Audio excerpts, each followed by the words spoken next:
They once shook hands in the neon glow, building empires with the money flow. But the bill came due and the numbers lied. Elon turned, said I can't abide. Oh, the rockets crashed and the tweets did burn. From golden towers to bridges turned. No electric dreams, no deals to mend. They'll never be great again, my friend.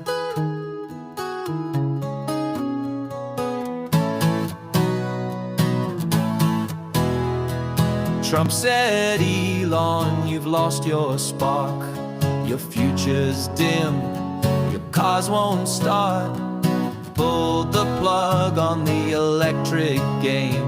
Elon shouted back, you're to blame. Oh, the rockets crashed and the tweets did burn. From golden towers to bridges turned. No electric dreams, no deals to mend. They'll never be great again, my friend.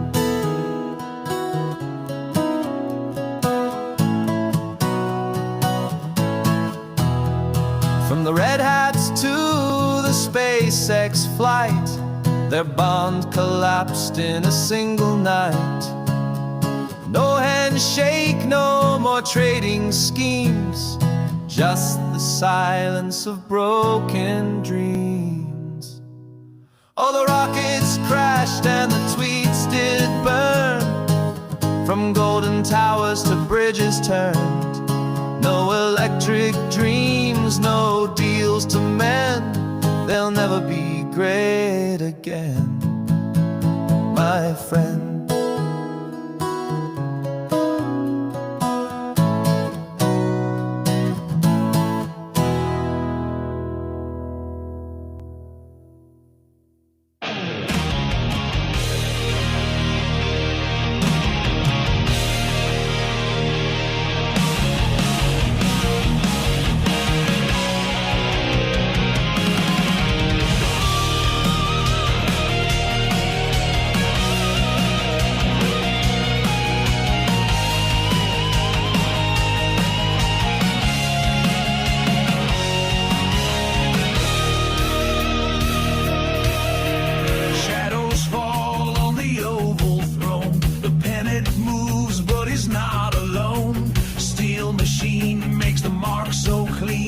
Echoes hum where his hands not seen.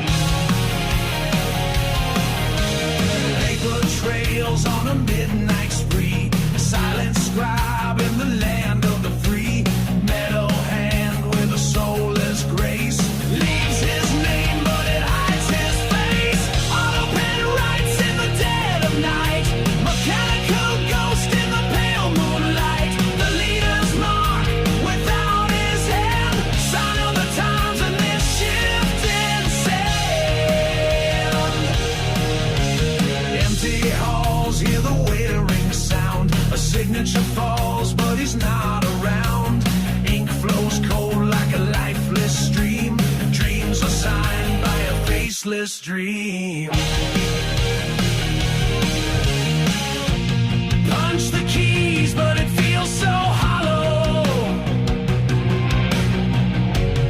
Echoes fade in a world we follow. Man or machine, who takes the blame? In the end, it's all the same. Autopilot writes in the dead of night. Mechanical ghost in the pale moonlight. The leader's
dance from fascist pants.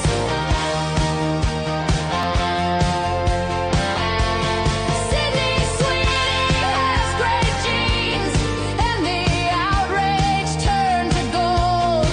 Every angry post just boosted what American Eagle sold. They wrote essays on her posture, on the blue tint of her stare. They found racism in denim where there wasn't any there. But the girls just bought the outfit, and the stock refused to drop.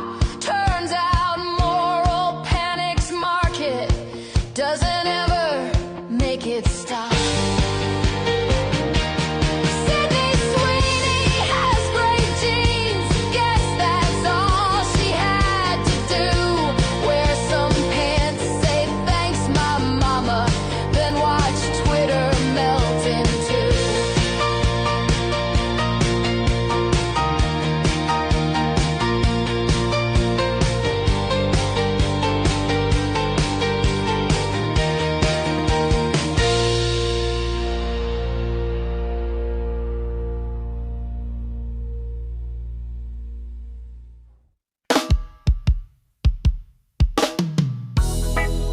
Yeah, da, da, da, da, da, da.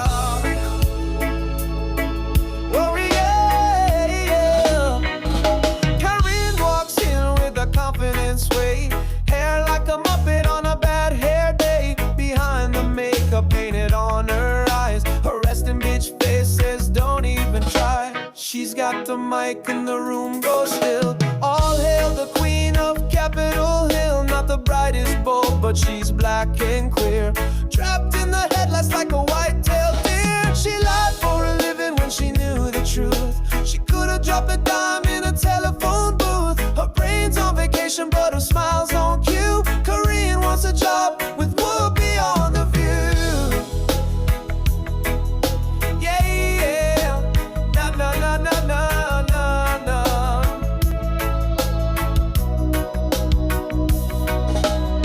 When she's asked if there's something wrong, she flips through a binder for the latest song. She looks so cute and sings like a bird, but don't you believe one single word. Behind the podium she builds a disguise, a master of spin with a wink in her eyes. They ask for the facts, she gives them a play. Corinne's in control, it's her kind of ballet. She lied for a living when she knew the truth. She could have dropped a dime in a telephone booth. Her brain's on vacation, but her smile's on cue. Korean wants a job, Whoopi on The View.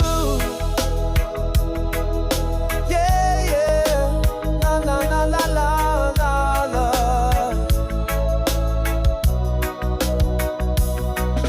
She lied for a living when she knew the truth. She could have dropped a dime in a telephone booth. Her brain's on vacation, but her smile's on cue. Korean wants a job with Whoopi on The View.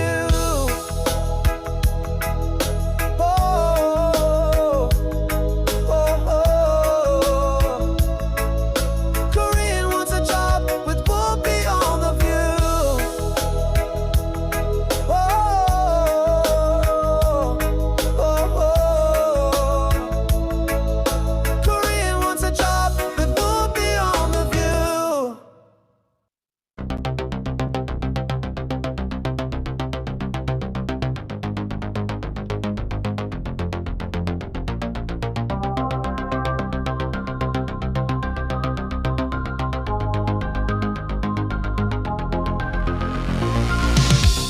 She speaks through static waves at dawn, a voice that lingers when night is gone. Twin cities hum with stories spun. John Justice rides the rising sun. Zima fizz in a plastic cup. Star Wars dreams keep lifting him up.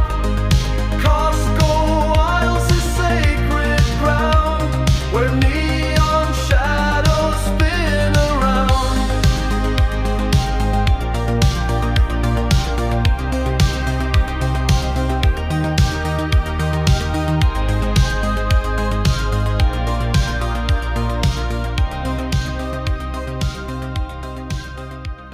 Monday morning, and it's time for the John Justice Show, presented by American Experiment.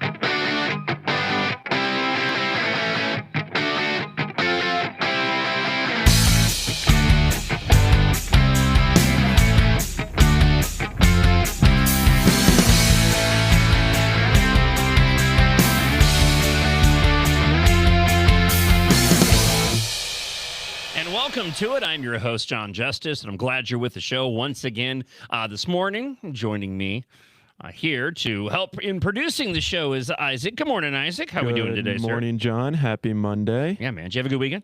Yeah, it was pretty good. All right. Pretty chill.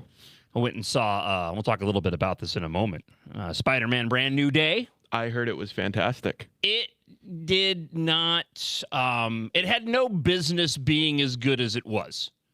I'll put it that way. I went in with with low expectations, and I'll explain why here in just a moment. It absolutely cleaned up at the box office, though. It killed. And I have some thoughts on this, because this is very odd to me. So we'll spend a little bit of time on that as we kick off the show this morning.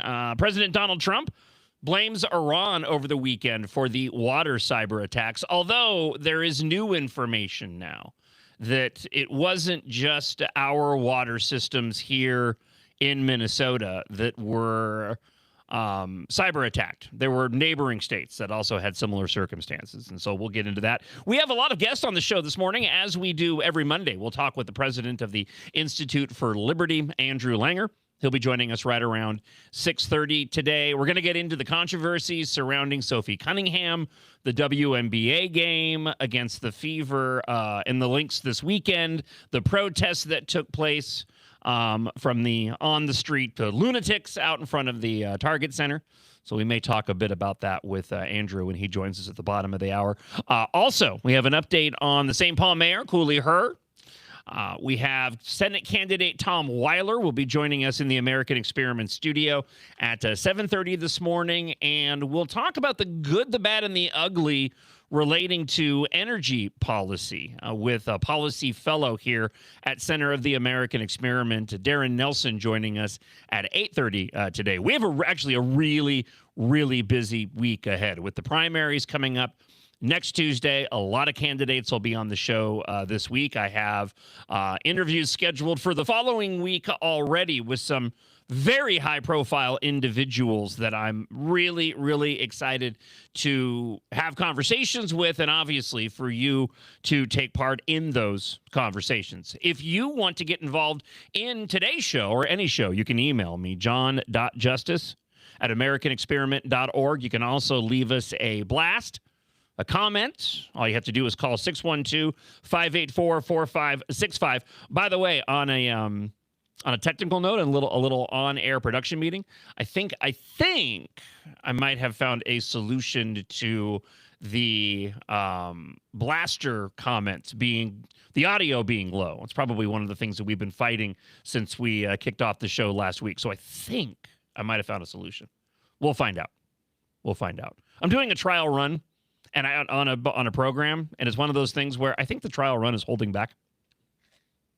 Like, they're going to give me a little bit of what it can do, but not all of what it can do. So we'll test that a little bit later on. But leave your comments on whatever we're talking about here on the show. Again, 612-584-4565. So I was not impressed with the trailers leading into Spider-Man Brand New Day.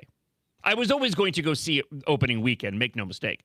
But the trailers themselves just really didn't do a whole lot for me. It's Marvel.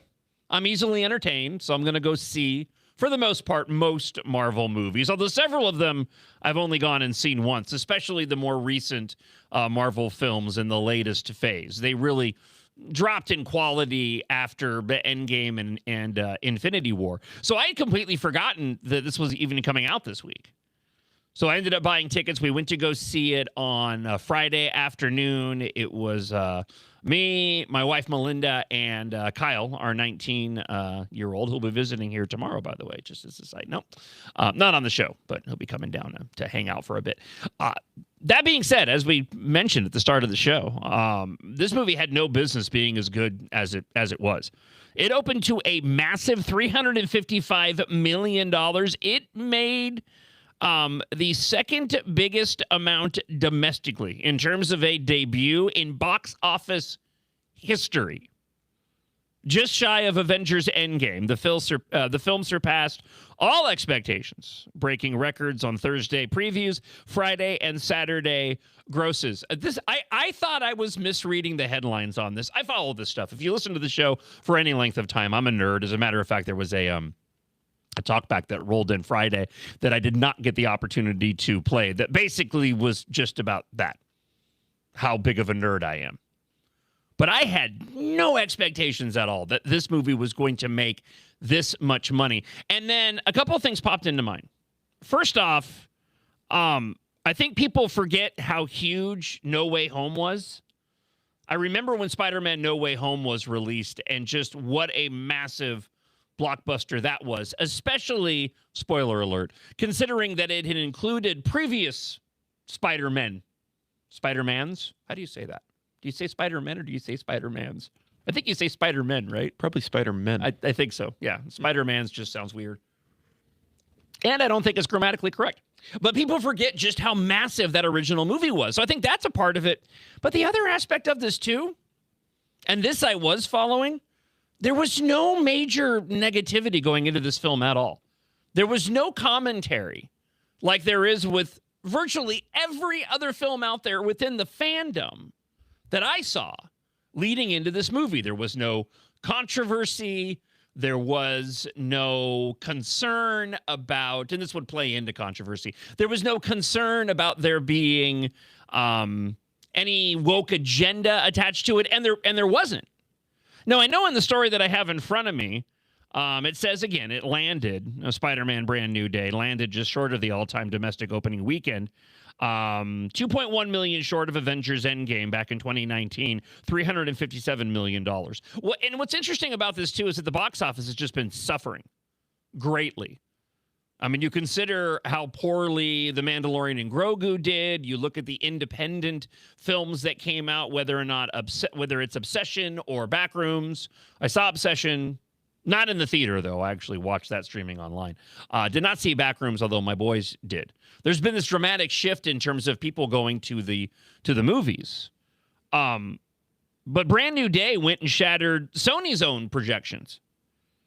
The Sony Pictures chairman credited the film's emotional storyline for its commercial reach, and I'll give that to him, except for the fact that you don't know that it has an emotional storyline until you actually go and see the film. And that wasn't a part, at least from what I saw, because I did see commentary leading into the movie. I just thought it was another week out before it was released, which is why I mentioned before that I forgot that it opened this week. I had seen some of the early responses and the early reviews from individuals, but I still thought that it was a week or so away. I didn't realize it came out to this week.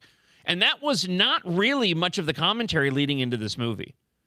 And I really do think that there is this desire by the movie-going public to still be entertained, to still go to the theater. I don't think that movie theaters are dead or dying. I do think that the fandom has been incredibly detrimental to films because a lot of individuals do base their opinion or their plans to go see a film in the theater based off of what they're hearing ahead of time. And if a movie ends up getting roasted ahead of time over a bunch of concern, especially concern, as I mentioned before, of the liberal agenda being included, then people are less likely to go. In this case, you had a film that, it's a Spider-Man movie. People just want to be entertained. There didn't seem to be anything negative attached to it. The previous film was a massive hit, and this movie just did absolute gangbusters. My wife even said that, Melinda said, Isaac, that it might be her favorite Spider-Man movie ever. Wow. Mm-hmm. That's a high bar. It is a very high bar. And there were some huge revelations in it. Typically I would have spoiled myself on a movie like this. I don't have problems knowing spoilers beforehand. Certain films I want to wait. Right. There's certain ones that I want to wait. But a lot of times I like the lead-in of hearing rumors and speculation that to me is very entertaining, even if it spoils the film. But because I wasn't really that interested doing that thing with my fingers in this movie, I didn't do any dig deeping on the potential of characters showing up. And there were some shocking revelations in this film. I was like, whoa, I didn't know that was coming. That was cool, especially if you're into Marvel. If you're into any of the Marvel stuff, right? There's some huge character revelations. So are you going to go see it, Isaac? I mean, are you a big Marvel movie fan? Yeah, I follow along. I don't know about big. I'll always go to the big ones in theaters. Yeah. But this one I'll go see. Okay. Just didn't have time over the weekend? Yeah. Too busy going to the Lynx game? Yeah, exactly. We'll talk about that coming up a little bit later on.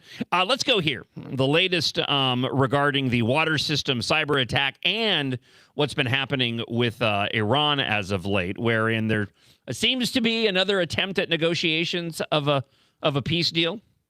First off, though, President Donald Trump, according to the article from KARE 11, offered no evidence for the claim, blaming Governor Tim Walz for the recent cyber attacks on the state's water systems. This, of course, contradicts federal and state officials who believe the Iranian hackers were responsible. Trump, again, providing no evidence for his claim, instead accused Minnesota of incompetence and corruption. I've got a couple of clips here, one relating to both. One relating to the water system's cyber attack and the other relating to potential corruption here in Minnesota. I think I could be wrong here. Okay. And this is not me being like a Trump apologist or anything, right? Because Trump will often say things and sometimes they're not accurate. Okay. Let's be honest here. Still support the guy, but I think that he was kind of joking here. I get the sense that, in the absence of knowing exactly where the cyber attack came from, he decided to take kind of a sarcastic route. I've often said that President Donald Trump is the closest that we will ever get to having a president who is a talk show host, because that's how he speaks. He speaks in these broad generalities. I think that's why so many conservative talk show hosts, for the most part, don't really have much to gripe about regarding Trump's commentary. I know I don't, because of that very reason. Because as a conservative news talk show host, I know what it's like to go and generalize and to make jokes, wherein I could see myself making a joke that, well, I know they're saying, it was Iran that was potentially involved in the cyber attack hacking into our water system. But you know what? Minnesota's so corrupt, it could just be Governor Tim Walz and Thief Ellison. Right? See, that kind of thing. So you be the judge here. I got a couple of clips. Here's clip number one, talking specifically about what I just mentioned. Thank you very much, everybody. Thank you. Can you rule out that Iran is behind the water attacks? Can you rule out that Iran is behind that cyber attack? I think that Minnesota is behind it. You know who's behind it? Minnesota, because they're grossly incompetent. I think the governor's behind it. I don't think there was an Iranian cyber attack. I think that Minnesota ought to get its act together. It's one of the worst run states. JD will tell you. We found tremendous corruption in Minnesota. Yes, sir. And by the way, just gave me a report. Massive future things having to do with corruption in Minnesota are happening right now. Thank you. I'll tell you, the bigger takeaway here isn't so much what President Donald Trump said about this, right? We found tremendous corruption in Minnesota. Yes, sir. And by the way, just gave me a report. Massive future things having to do with corruption in Minnesota are happening right now. Yeah, and hopefully, just as a side note, I was previewing some fairly large guests next week. Perhaps further details on what President Donald Trump said about the future exposure of corruption here in Minnesota with one of those guests next week. But working through the KARE 11 piece, Trump had made these comments during a cabinet meeting at Camp David in Maryland over the weekend. The president then added massive future things having to do with corruption in Minnesota. You heard the audio I just played. But Governor Tim Walz appeared to respond with a short social media message Friday afternoon that simply read, "Trump can't beat Iran because he's too busy waging war with Minnesota." I mean, what a horrible thing to say. My expectation, speaking of of expectations. They were certainly higher for Spider-Man Brand New Day than they are for anything competent coming out of Governor Tim Walz. But that being said, I mean, to say that Trump can't beat Iran, I mean, he's clearly isn't. He's not thinking about what he's saying with making a comment like that. You're the sitting governor of the state of Minnesota, and you're essentially saying that our military is incapable of going and carrying out the operations they're carrying out. That, to me, is the takeaway of what Tim Walz is saying. But again, that moron doesn't think about the ramifications of his words. We've seen examples of that time and time again when it comes to that moron. Whether it's the Elon Musk watching the stock drop, the ICE is the Buffalo, Gestapo. Fluffalo. The list just goes on and on. But that should be the story. This is who the media should be talking about. You know, I understand the importance of the cyber attack and getting further information on it. And as I mentioned, there were like another 5 other states that apparently also suffered this cyber attack, which goes back to, you know, either Trump didn't have the knowledge and was just trying to make a joke about Minnesota corruption being involved in, or he could have been serious. I don't know. But considering that other states were attacked, it looks like this was coming from an outside enemy, and Iran would make the most obvious sense. But if we had local media worth anything here in Minnesota, then they would actually go and follow up with Governor Tim Walz over that comment that he made. Because what a horrible thing to say. I know he thinks he's being cute. I know he thinks he's being funny, but he's not. It's incredibly disrespectful to our brave men and women in the military that are currently trying to go and keep Iran at the, you know, president's behest from being able to obtain a nuclear weapon and to go and wage war against us and our allies. Speaking of which, President Donald Trump did say over the weekend that he is ordering American forces to hold off on new strikes against Iran, claiming that the Mideast allies have reached the parameters of a deal to end the 5-month-old war. Yes, I understand. We've been in this place several times when it comes to President Donald Trump, and it's kind of unavoidable.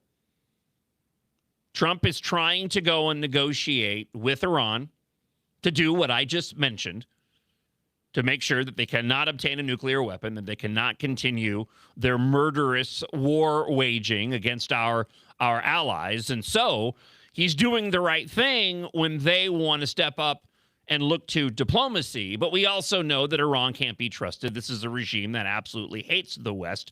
And there's an argument to be made that what Iran is doing, and I'm sure that the Department of War, a friend of the show, Pete Hegseth, Trump, and everybody in the administration is aware of this. But what we're starting to see here is possibly Iran attempting to delay all of this long enough to get to, say, October, wherein they would have more leverage on the deal-making aspect of this because we would be so close to the midterm elections. That makes sense to me. But President Donald Trump was poised to launch another massive strike against the Iranian regime. We reported this on Friday. Iran's defense minister said on X that the country was neither surprised nor passive following Trump's announcement, and said Iran continues to remain alert in the face of concrete threats from the U.S. A regional official said the proposal announced by Trump over the weekend calls for the U.S. and Iran to return to negotiations and continue working out many of the issues that have stymied prior progress on the deals. I got a couple of clips of Trump talking about Iran. Here's the first, and I believe one, if not both of these, he was on board Air Force One at the time. What is the status of talks? Who from the administration is talking to the Iran? But they break their word so often. Steve is talking. Okay, this clip here was done from Camp David over the weekend. The next one I have was on, I believe, President Donald Trump's return trip to D.C. Is talking, Jared. We have very good people. JD's involved, very strongly involved. We have great people talking. Marco's involved. Because they say talks aren't happening. Very good people. We have the best people. But they'll make a deal. As an example, we'll talk about nuclear. and we'll be in there talking about nuclear for 7 hours. I say, why do you need 7? You can take 10 minutes. You have 5 minutes. You should solve it. But 7 hours, and then they'll go out, and I'll say they discussed nuclear. And they'll go out and they'll say, we never discussed nuclear. And I'll say, why do they say that? All they do is make me angry. You know, you just make me angry. Here's Trump on board Air Force One talking about how they were ramping up for a massive strike against Iran. We were asked by the 3 primary groups. We were also asked by Iran, very strongly, actually. They said, we'd like to make a deal. Now, you know, I don't know what they say, because a lot of times they'll say that to me, and then they'll go out and say, we don't know what he's talking about. Obviously, they don't want to be attacked. And they knew the extent of the attack because they saw it forming. What happens now? Well, now what we're doing is we're talking to them in the form of a negotiation. It begins tomorrow afternoon, and we'll see if it's true. I'd love to do that, save a lot of lives, save a lot of unnecessary power, to be honest with you. It'll take many, many years to ever build it back. If it could, I don't think it would be even buildable back. So we had an attack that would be the biggest attack since World War II, and it would have been disastrous for them. And they didn't want us to do it. And frankly, Saudi Arabia didn't want it either. They thought that a deal is imminent. So we'll certainly be keeping an eye on the developments throughout the week as Trump continues to try to find a diplomatic pathway to end the conflict. And as I mentioned before, this could be, and we'll see what shakes out this week with this latest attempt to bring Iran to a firm deal. But I'm as concerned as anybody that Iran is simply playing this game in order to try to gain leverage by not coming to a deal, a firm agreement, until we get closer to the midterm elections. But again, I trust the administration that they are doing the right thing regarding all of this. Coming up in just a moment, Idaho fast food restaurant. The story's kind of already drifted from the headlines less than 24 hours after it happened. But an Idaho fast food restaurant shooting suspect ended up killing himself among 4 dead over the weekend. A good guy with a gun thwarted the effort. I'll have all the details, and we'll talk with Andrew Langer, the president of the Institute for Liberty. Remember, if you want to leave a comment, you can leave us a blast on the blaster line. 612-584-4565 is the phone number. Also, john.justice@americanexperiment.org. I got to thank a friend of the show, Rick, photographer Rick. He works with us. He works with Alpha News. He was shooting a lot of photographs and video from the America 250 rally a couple weekends back.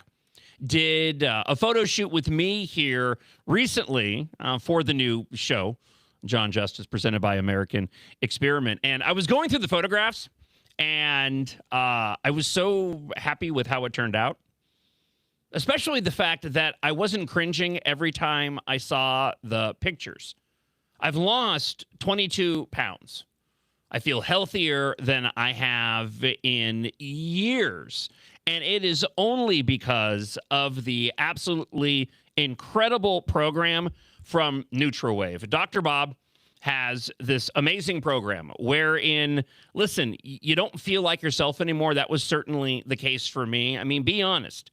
Your old self would be disappointed in you. I was disappointed in me, right? I used to carry around a level of confidence because of the fact that I was just healthier and I wasn't, as morbidly obese, right? I still need to lose some weight here. I'm actually going to do another round on the program soon. But my confidence has returned. Those photographs I'm so happy with, and it's all because of the amazing program from NutraWave. There's no pills. There's no shots. For over 13 years, NutraWave has helped thousands of men and women lose the weight, just like they did for me. Now, all of this, take the first step starting today. Trust me, it is an incredible program, and it changes your relationship with food. I love food, and I still get to enjoy the food that I want to enjoy, but I have an absolutely different relationship with the food than I ever did before. You can get a Truth Metabolic Scan and free red light therapy session. I've done this. It's incredibly effective. All you've got to do, and there's absolutely nothing to lose, all you have to do is call 952-260-1965. Again, that's 952-260-1965, and mention the word strike.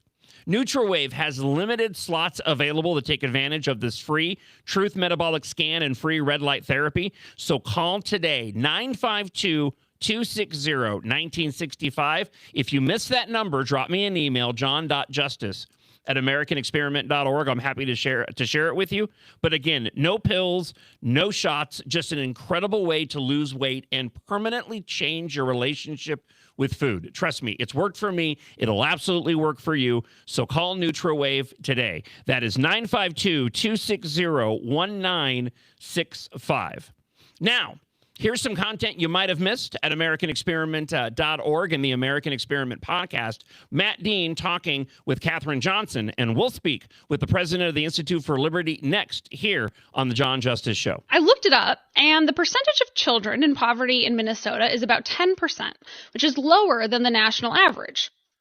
So how come somewhere around a third, 33%, say, of children in Minnesota are on Medicaid if they aren't poor?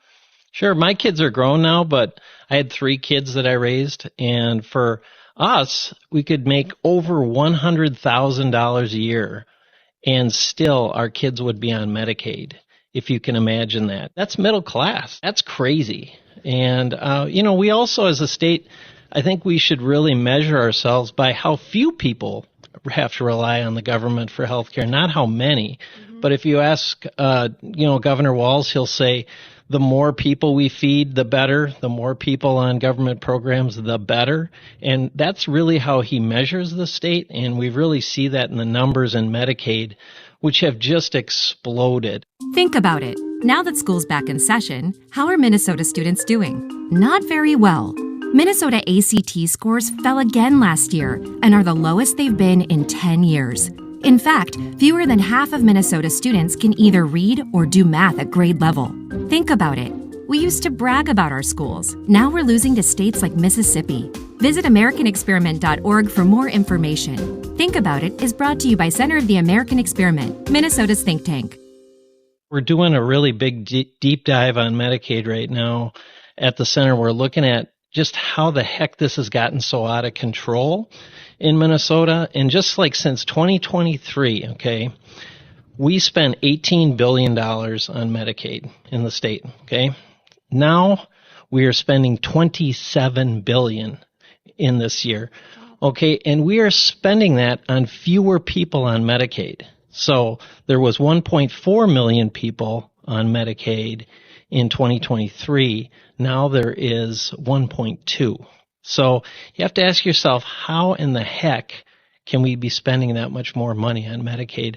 And we're really looking into that because we think a lot of that money is going to people who are dead, people who live in other states, people who are on more than one program. And you are not surprised because you've seen that on so many different programs in the state of Minnesota. But Medicaid is by far the biggest enchilada when it comes to that. Think about it. Now that school's out for the summer, how are Minnesota students doing? Not very well. Minnesota ACT scores fell again last year and are the lowest they've been in 10 years. In fact, fewer than half of Minnesota students can either read or do math at grade level. Think about it. We used to brag about our schools. Now we're losing to states like Mississippi. Visit AmericanExperiment.org for more information. Think About It is brought to you by Center of the American Experiment, Minnesota's think tank.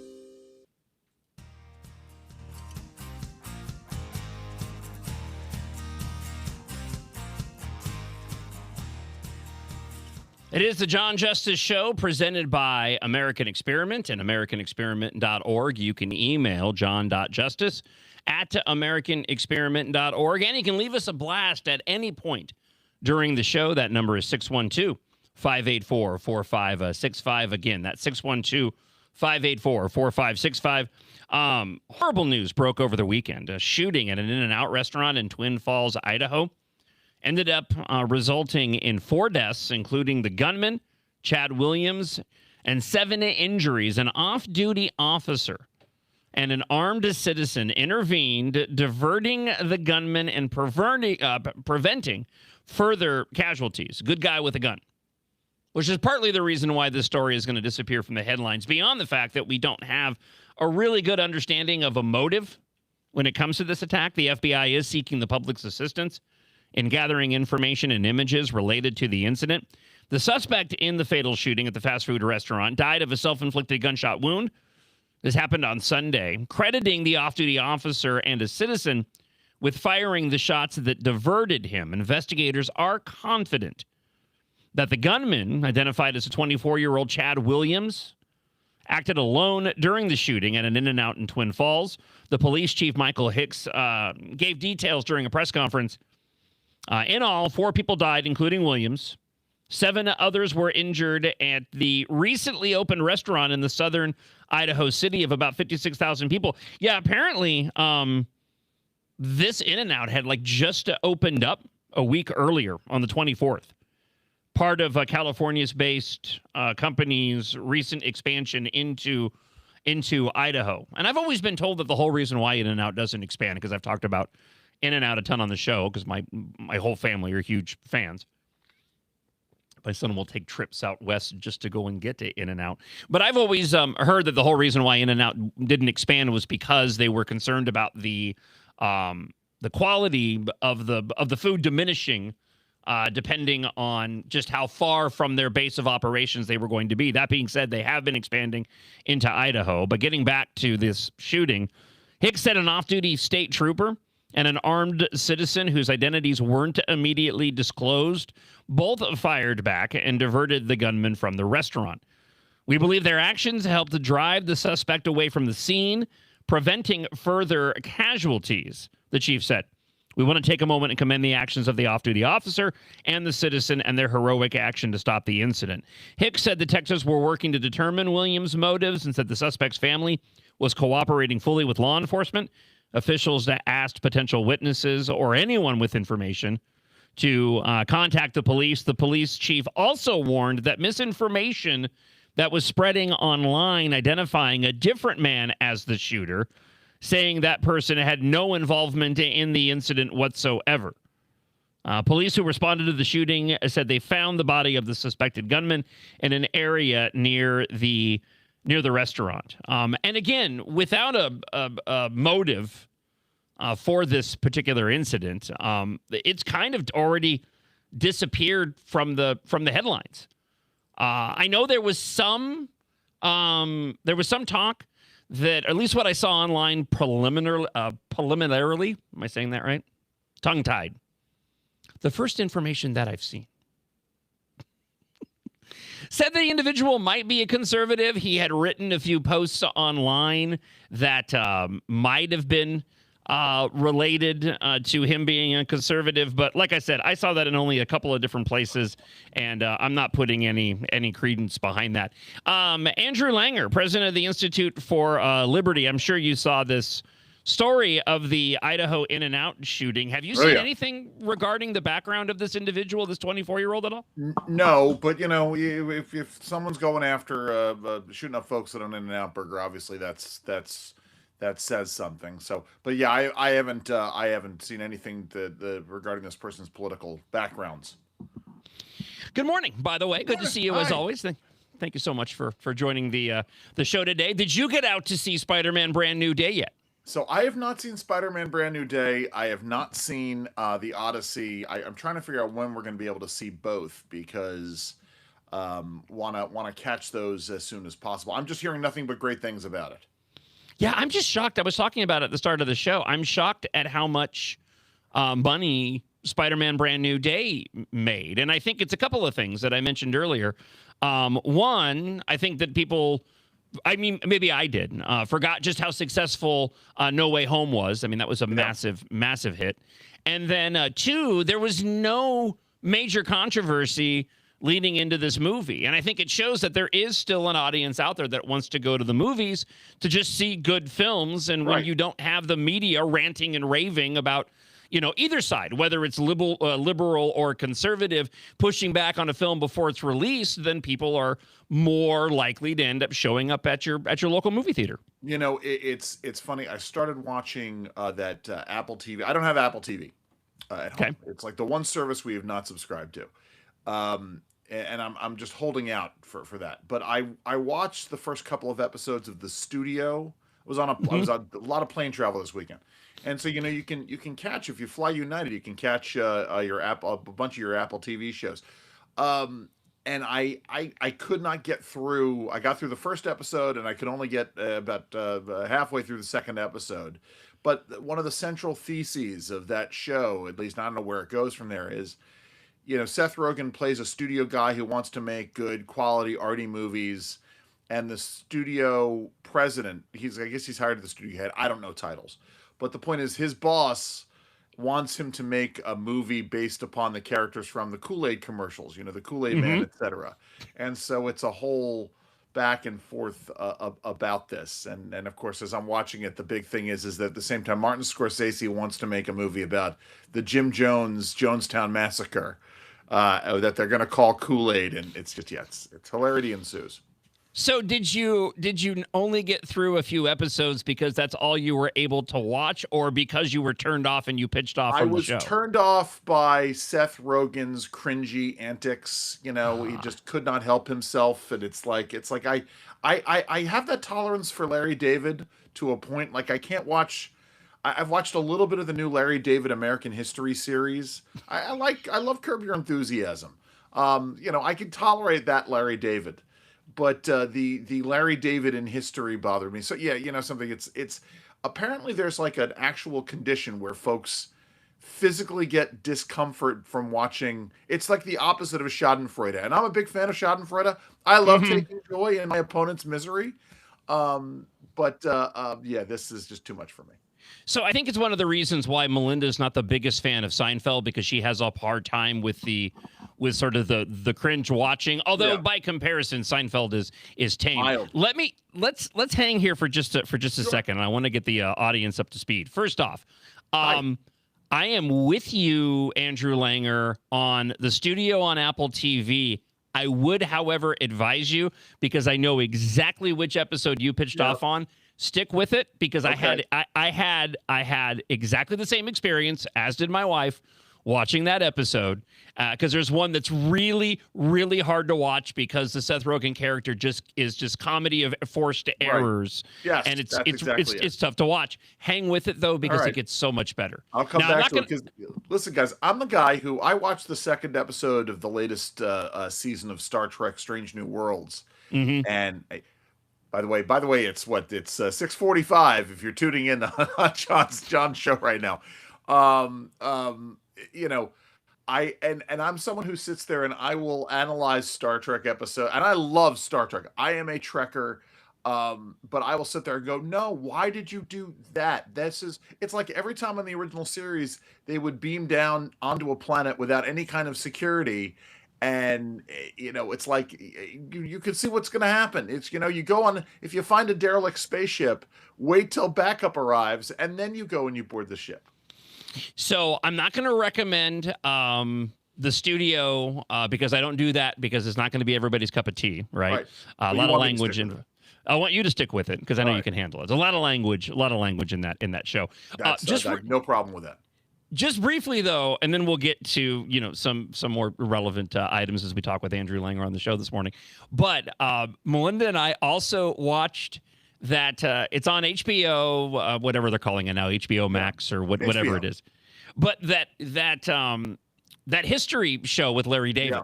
We watched the first episode last night, and Andrew, I'll tell you, I thought the first part of it, there are a series of vignettes. Right. And they're going through and they're telling, they're telling stories from the past, from our history, but they're doing parody sends up on it. Right. The one regarding Alexander Graham Bell, I was crying, laughing, watching that episode last night. Yeah, it was really, really enjoyable. I just had a real, hard time with the Declaration of Independence one. That was a little tough for me. Yes. Well, I almost didn't get past the fact when the show opens, and I forgot what I can't recall what the name is. I don't know if you remember what the name was. It's the Larry David History Show, John. That's really all. Right. There you go. Yeah. But it opens up with former President Barack Obama, and I almost couldn't get past that, but I hung with it. and we'll probably watch the next couple of episodes. Let's go here. I know you got a couple of items that you want to talk about, but I want to get your take on, and I have a couple of clips.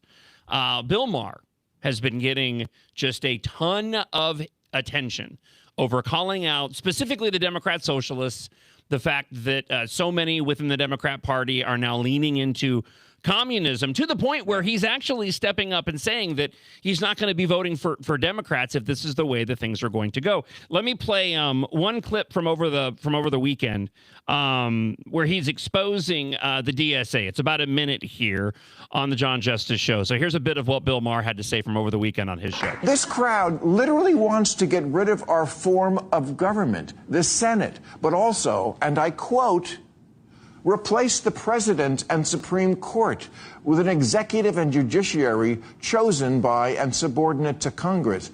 Yeah, no biggie. Just taking the very essence of our government, which is 3 branches checking each other and shit-canning 2.5 of them. Who could be this nuts? I'll tell you who. Morons who are still wearing COVID masks in 2026.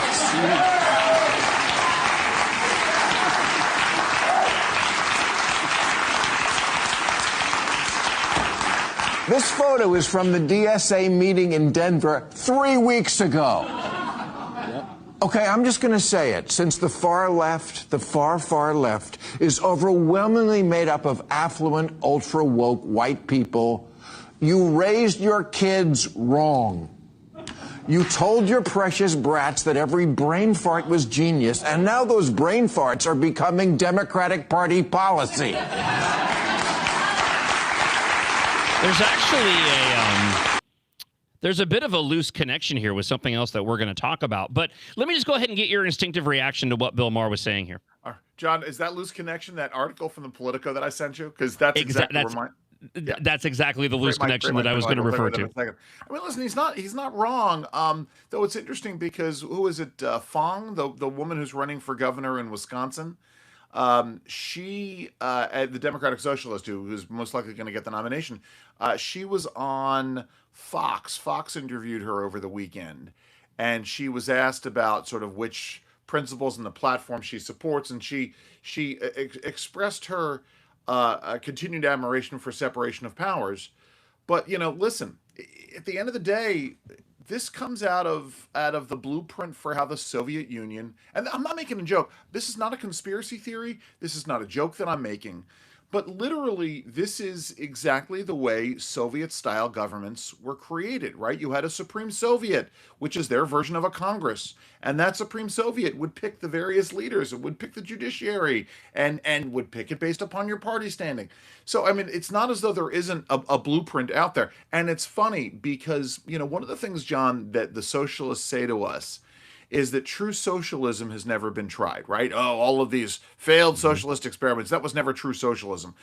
But then you're pulling from the blueprint of these other socialist government systems, and you're saying that it's never been tried. You're trying exactly, what you're proposing is exactly what was tried before, and it failed miserably, or it descended into a tyranny, it descended into all kinds of things. And here's the reality is. The quiet part is they like the tyranny. They want the tyranny because they're the ones who are in charge. This is what Che Guevara called, not Michael Che Guevara called the pedagogy of the wall, which is where you essentially teach people by threatening them to be lined up against the wall and shot. That's to quote Saturday Night Live and their send up of Tucker Carlson. That's the rule. That's the goal now.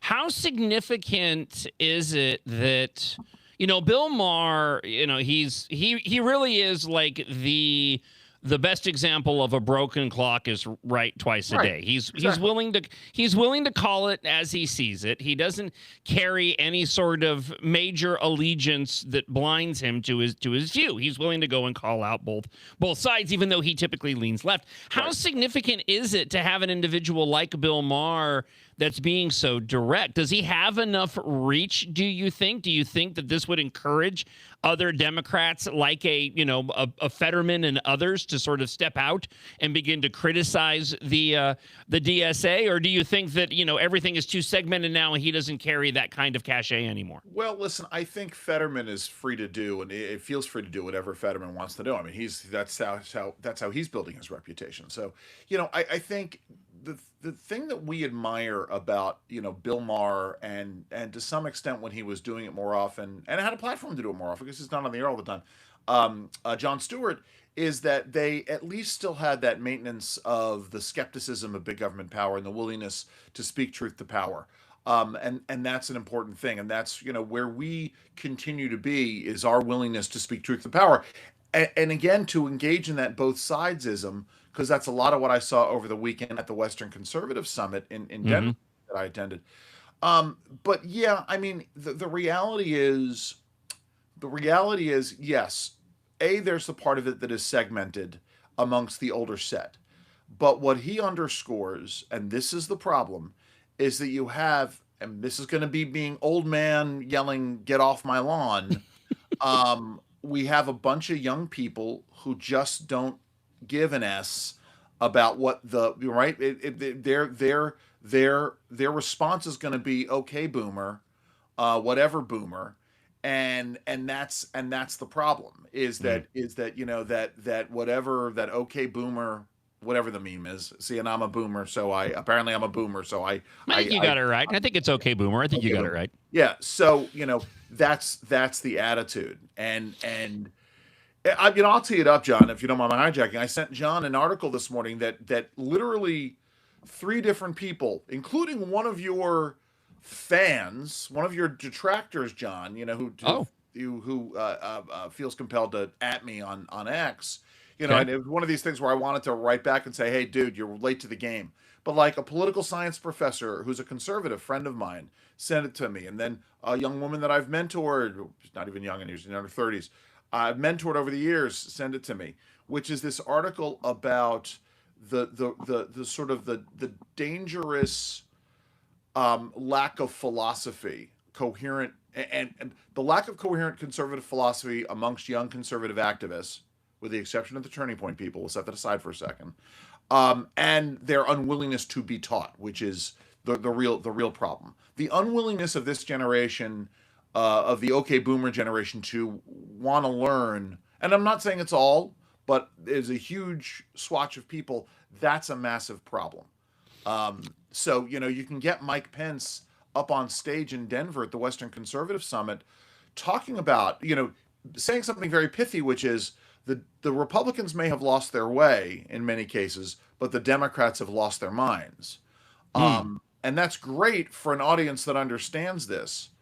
But when I'm having to explain to a 25-year-old staffer why capping credit card interest rates at 10% per year or 10% for a year is insanely bad and stupid policy, only to have that person say, "Yeah, but it would be really popular," that's a problem. It's interesting in that piece. It talks about the concern among young, and I'm just pulling a quote from the article in Politico you mentioned, Andrew Langer. The concern that young Republicans are blind, ideological, and sort of loyal to a fault rather than competent and intelligent. I would be curious, when a statement gets made like that, I'd like to know who they are referring to. I haven't seen an abundance of that, but again, so talk a little bit about that. Who are they referring to? Are they referring to commentators? Are they referring to people at the ground level activism? I think in this article specifically, they're referring to like staffers. They're referring to folks who've sort of come to DC and are coming to work for organizations and are coming to work for members. And they listen, they're enthusiastic. And you get involved in things that you become enthusiastic about. You get involved in the movement politics because you're enthusiastic about it. But you need folks who are going to teach you, why things happen the way that they do. I was particularly fortunate that I had mentors. I had leanings, and I had internal philosophies. But I had to learn a lot about why things happen the way that they do, and I was really fortunate. The really fun thing about being at this Western Conservative Summit in Denver was I ran into folks from an organization called the Mountain States Legal Foundation, which is one of these conservative public interest legal foundations. And as it happened, one of my very first bosses in D.C. Was had been the president of Mountain States, and so it was a fun little reconnection there to that organization. But the point is, I got an education. I had my college education. I learned a great deal at William and Mary, obviously. But I got the equivalent of a graduate education in conservative policy from this blind gentleman that I was working for, who really taught me why our republic is set up. I mean, I learned why our republic was set up. Obviously, we talk about the three-wing circus of government, and we big fans of Schoolhouse Rock and all of those things. But to understand the concept, and John, you've heard me say this before, this 1992 Supreme Court case, New York versus United States, the phrase, the Constitution protects us from our own best intentions.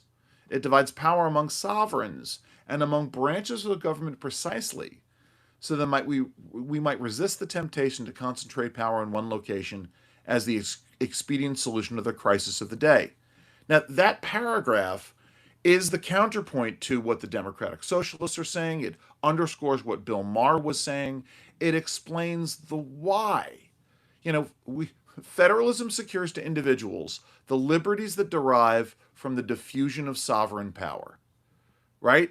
And those are true statements. They are tautological. At the end of the day,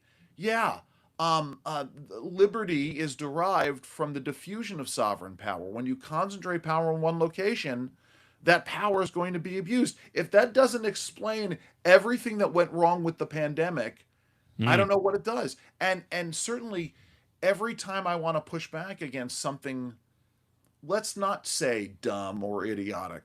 Let's just say the wrong policy choice that this administration wants to make. That's what I'm guided by.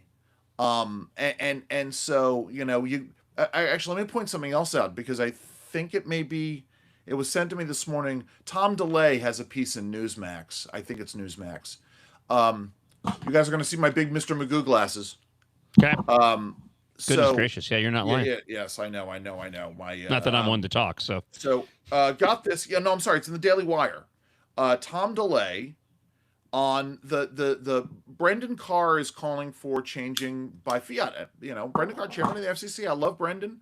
I consider him a friend, but he wants to change the amount of media that any individual owner can have in a market. And this is something that Congress decided. Brendan Carr doesn't have that power, absent congressional action. So it's just, anyway, this is a piece from Tom DeLay in the Daily Wire this morning that somebody sent to me on this issue and why they did what they did. Here, if you can see that. Tom DeLay, I helped create this, blah, blah, blah, blah. I don't know, maybe backwards. So was it backwards, John? Did I send it up and it was backwards? No, you got it. You got it just right. Let's wrap up this part of our discussion this morning, talking with the president of the Institute for Liberty, Andrew Langer, about this concern that we have. Obviously, there's concern of young DSA, young Democrats, indoctrinated through the public education system. When it comes to this concern over young conservatives, playing devil's advocate here, okay, if I'm even using that appropriately with how I'm going to word Absolutely. this. So, it comes off like it's the establishment concerned about a continued MAGA movement. I'm really trying to bring this back to the base level. When I see a comment like that, where you have young conservatives who are eager to push forward, conservative ideologies and ideals, you got an individual like Mike Pence speaking, who, staunch conservatives are not the biggest fan of anymore. It does come off like it's the establishment pushing back on the potential future of MAGA. Right. But and that's fair, insofar as movements change over time. But let me add a caveat to this, which is, movements, when movements become popular, movements get corrupted. And I don't mean that from within. I mean, or not necessarily from within, but movements get corrupted from without, right? We had a Tea Party movement that was begun in 2009. And the establishment had fears about the Tea Party movement. and some of them were founded and some of them were unfounded. But what happened is that this movement grew and a bunch of folks got elected, and at least it was based on truly conservative free market limited government principles. But it was when the Tea Party movement began to get infiltrated by the what's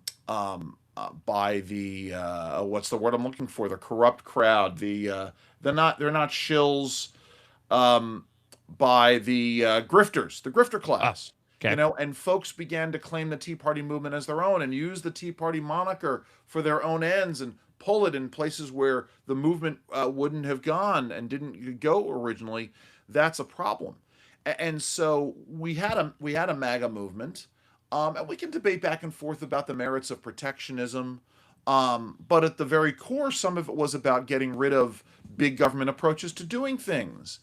And then when I see, let's say, a former Democrat very heavily involved in environmental policy in New York State, who is running as an independent and gets his movement gets co-opted into the MAGA movement, you see the opportunities for the far left environmental movement to start to infiltrate the MAGA movement under the guise of something called MAHA. And this sounds like a conspiracy theory. But right, when you have somebody like Lee Zeldin, committed conservative, true conservative, free market, limited government, seeing the bad juju that is happening over at the EPA, and he's getting in there and doing what Republicans have promised to do at the EPA for decades, right? Basically, since carrying on in the post-Reagan tradition of reforming the Environmental Protection Agency. And you've got folks who've never been involved in the conservative movement who show up and they start to try to get Lee Zeldin fired for doing what he promised to do, and frankly, what the president promised to do. That's concerning to me. When you have a movement that is built on making sure that the government doesn't muck around needlessly in marketplaces, all of a sudden you have folks starting to say, again, let's cap credit card interest rates at 10% per year. And, you spin out all of the reasons why this is bad policy. And a 25-year-old says to you, yeah, but it's really popular. I mean, that's a problem. Sure. Yeah. Andrew Langer, president of the Institute for Liberty. A couple things before I let you go. First off, Please. you mentioned earlier potentially sounding like an old man, screaming at the kids. Get off my lawn. I have an article from Bring Me the News for next hour. Minnesota man actually went so far as to lay spikes on his lawn to keep the kids away. There you go. That's taking it a There bit you go. He a bit too watched far. Last week's episode of the House of the Dragon. Anything you would like those that are listening and watching you, President of the Institute for Liberty, Andrew Langer, to check out before we say goodbye this morning? The new episode of the Lunch Hour, the Washington Signal Lunch Hour podcast dropped today. It's part 2. Actually, we're going to have another part of this too. But part 2 of our ongoing series about AI and government power. I sit down with Wayne Cruz today and have a great conversation with him about all kinds of stuff. So check that out. If you're not following me, please do so. And by the way, John, I know this show has taken off because I announced my Twitter handle last week at Andrew_Langer, and I got a bunch of immediate follows, which is terrific. Oh, nice. At Andrew_Langer. So thanks for that. And by the way, just real quick, 200th episode of the Lunch Hour podcast. We're going to be recording that tomorrow. Thank you. Nicely done. 4 years, which is kind of stunning. Thanks. It's going to be a music episode. It'll drop in a couple of weeks. Jerry Rogers from Real Clear Health. Your friend, I'm sure you remember Tim Lee from Arizona, Center for Individual Freedom. The three of us are going to sit down and talk about, ask such thorny questions as which iteration of the Rolling Stones was the best, which era was best. Were the Beatles better before or after they got facial hair? Such controversies there. What makes a great hit song? Does it have to have good lyrics, or does it just have to have a good beat and a good hook? So tune in. The Washington Signal's Lunch Hour. Andrew Langer, as always, man, great to see you. Great to talk with you, and let's do it again next week. Thanks, bud. Take care. All right, as we wrap up this first hour for a Monday here on the John Justice Show, presented by American Experiment, I got a couple of clips to share, including another from Bill Maher. As we were talking about a moment ago, political commentator Bill Maher attacked the rise of Democrat socialism on his talk show, fretting how the movement has entered the Democrat Party. And it'll be interesting to see if Bill Maher is paving the way in any way, shape, or form for other individuals on the left who, want to be rational about what's happening to the Democrat Party. This is not the Democrat Party of old anymore. Watch any of those clips from former President Barack Obama, who was playing a role back when he was in office, obviously. But even Bill Clinton, Hillary Clinton, Joe Biden, and others, they used to sound on the major issues like conservatives do today. But the party has been taken over, co-opted by radical Marxists, labeling themselves as the DSA here in America. And you have gubernatorial candidates like Laimi Klobuchar unwilling to go and push back on them. Here's a little bit more, though, of what Bill Maher had to say on his most recent show. Vice President J.D. Vance was on the show, and I told him that if the Democratic Party keeps going in the direction of the DSA, my vote was in play. And all I heard all vacation was, oh, my God, you're a Republican now. No, that's not what I said. I said in play. And here's why. Because not a week goes by where I don't read about some newly chosen, exciting new face in the Democratic Party. And then when that face opens its mouth, the Communist Manifesto or some other crazy shit comes out. Again, let's just read the quotes. The DSA platform says you work as much as you are able and no more than needed. If that was any closer to Karl Marx's dictum, from each according to his abilities to each according to his needs, they'd be sued for plagiarism.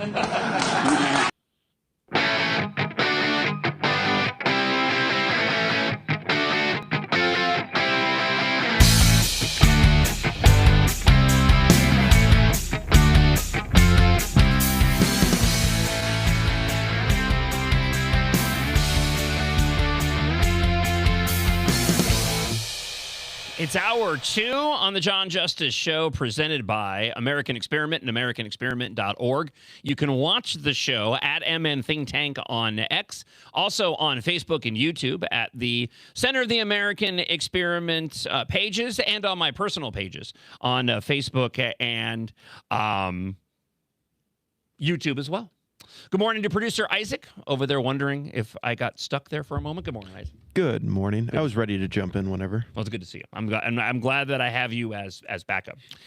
Senate candidate Tom Weiler will be joining us coming up just at after the bottom of the hour, and then in the 8 o'clock hour at 8:30, we will introduce to you policy fellow here at Center of the American Experiment, Darren Nelson. Handles a lot of the energy issues. It's got a couple of articles, but one specifically will be zeroing in on the good, the bad, and the ugly regarding energy policy here in Minnesota heading into this November's election. So you're going to make sure that you want to hang out for that. As always, if you want to reach out to the show, john.justice@americanexperiment.org, john.justice@americanexperiment.org. That's JON. And you can leave us a blast. You can leave us an audio comment at any point during the show by simply calling 612-584-4565. That's 612-584-4565. Speaking of which, let's go to the blaster line and hear from you as we head into hour 2. This is Mike up in Ely. Bill Maher and the stupid idiots on the View said that we have a lot of socialism in this country. What they don't and fail to mention and add on is that we have a very robust free market system that supports it. And I'd rather have a system where millions of people make the decisions for tens of millions of people rather than one system, the government making the decisions for the rest of us. And that's why we have the systems that we have. Certainly an interesting take, and I appreciate your blast. It's a 612-584-4565. Andrew Langer, we just got off the line with him. You can always check out the podcast as well. It's available up on all major podcast platforms. And if you happen to be listening on the MixLR app, which is free, where you can listen to the live stream, also at AmericanExperiment.org, the podcasts are available after every show right there on the app as well. But we got into a really good conversation regarding the future of conservatism. We had Andrew Langer speaking at the Western Summit Conference over the weekend. Also, Mike Pence was talking there and referencing an article from Politico about the rise of young conservatives who may be too ideologically loyal to the party and may not be exuding a level of competence and intelligence on major issues. Really interesting conversation. Don't agree with the entirety of the article itself. Again, my sort of gut reaction to it was this establishment pushback on young conservatives who are leaning into the Make America Great Again or America First movement. Now, that is to say, though, you want to make sure that we have young conservative activists that are competent and are intelligent. But again, reading that piece, I was a little hesitant to hop on board with the commentary. And they were really kind of placing it in the same category as the young radical leftists right now. And there's aspects of it that I simply disagree with. But in the middle of that conversation with Andrew Langer, he brought up the MAHA movement and how there are some portions of the MAHA movement at the federal regulatory level that have been co-opted by some individuals on the left. Well, this provides me the opportunity to play a clip from over the weekend. Not directly related to what I'm talking about, but worthy of sharing on the show nonetheless. So RFK Jr. was on CNN. This clip has gone viral, talking with Dana Bash and basically just sticking it to Dana Bash regarding the embarrassing past of the media and how they pushed forward false narratives. Give this a listen here on the John Justice Show, presented by American Experiment.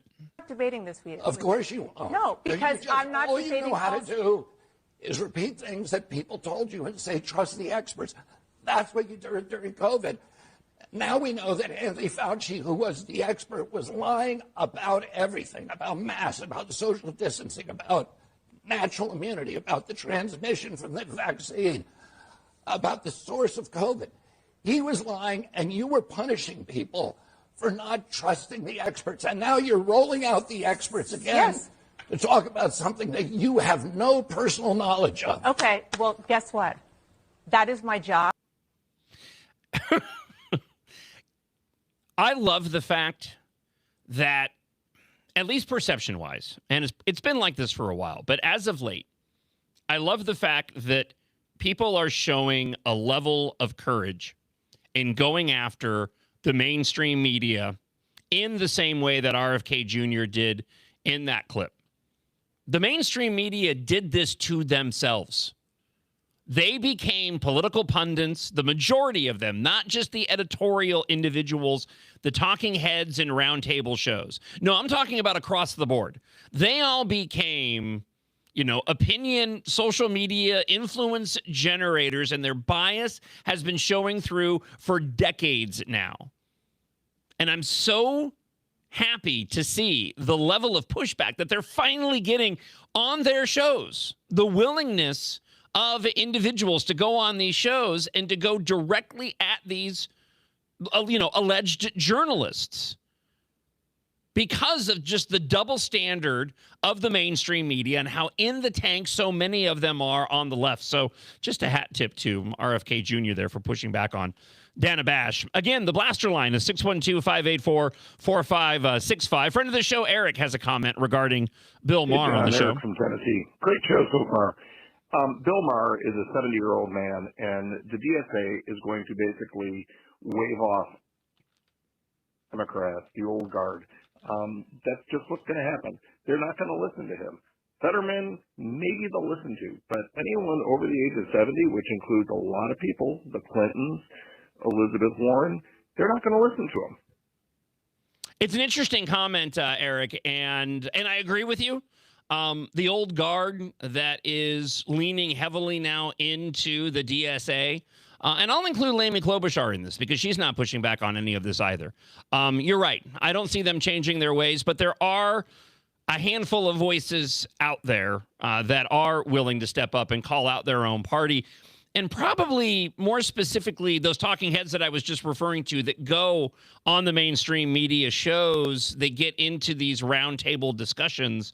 I'm just curious to see, and I'm not holding my breath, whether or not that encourages others to go and speak openly and directly against just what's happening to the party that they belong to. And as always, I appreciate your comment. Again, if you want to leave us a blast, that number is 612-584-4565. That's 612-584-4565. Hey, John. I have a college-age young conservative in my family, and I have to tell you, after the election and after some of the things started rolling out from the Trump administration, he was really frustrated when the promises did not match how things played out. You know, there are young conservatives who are competent, and they just want people's words to match their actions. Interesting. Heather, thank you so much for the comment. And, you know, I'm glad that we're having this discussion.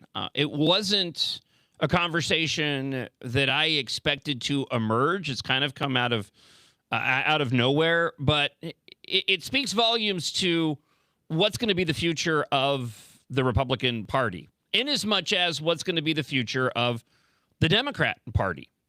And what you see here is a sort of a mirror image of each other. You see the left and the young activists indoctrinated within the public school system. We know how radical they've become, but I also think what we're seeing is the flip side to that, where a lot of individuals who have been raised in conservative households, staunch Christian households. I've seen this in my own family, especially with my oldest, Logan, who's 24, when it comes to his political beliefs and how strong his opinions are on a number of issues, even more so than I am. And I think they're directly correlated with one another. And it's good that we're having this conversation now, because it's the conversation that we're going to need to have in the future, because these are the individuals that are going to shape politics for the decades to come. And it's one of the reasons why I'm so excited to be doing this show here at American Experiment, why I had initially invited Katherine Johnson and Grace Keating on my show prior to arriving here at American Experiment, because these are the individuals that represent the future of the Republican Party and conservatism. And I don't think he minds me saying so. Isaac falls into this category as well. And it's really educational for me, being around a group of young people beyond my sons, to see how they are filtering life through the politicization that we're faced with, which is certainly more extreme than I have seen in the entirety of certainly the 30 years that I've been a conservative, or I've been on the radio, or 25 years that I've been a conservative news talk show host, and for as long as I've been involved politically.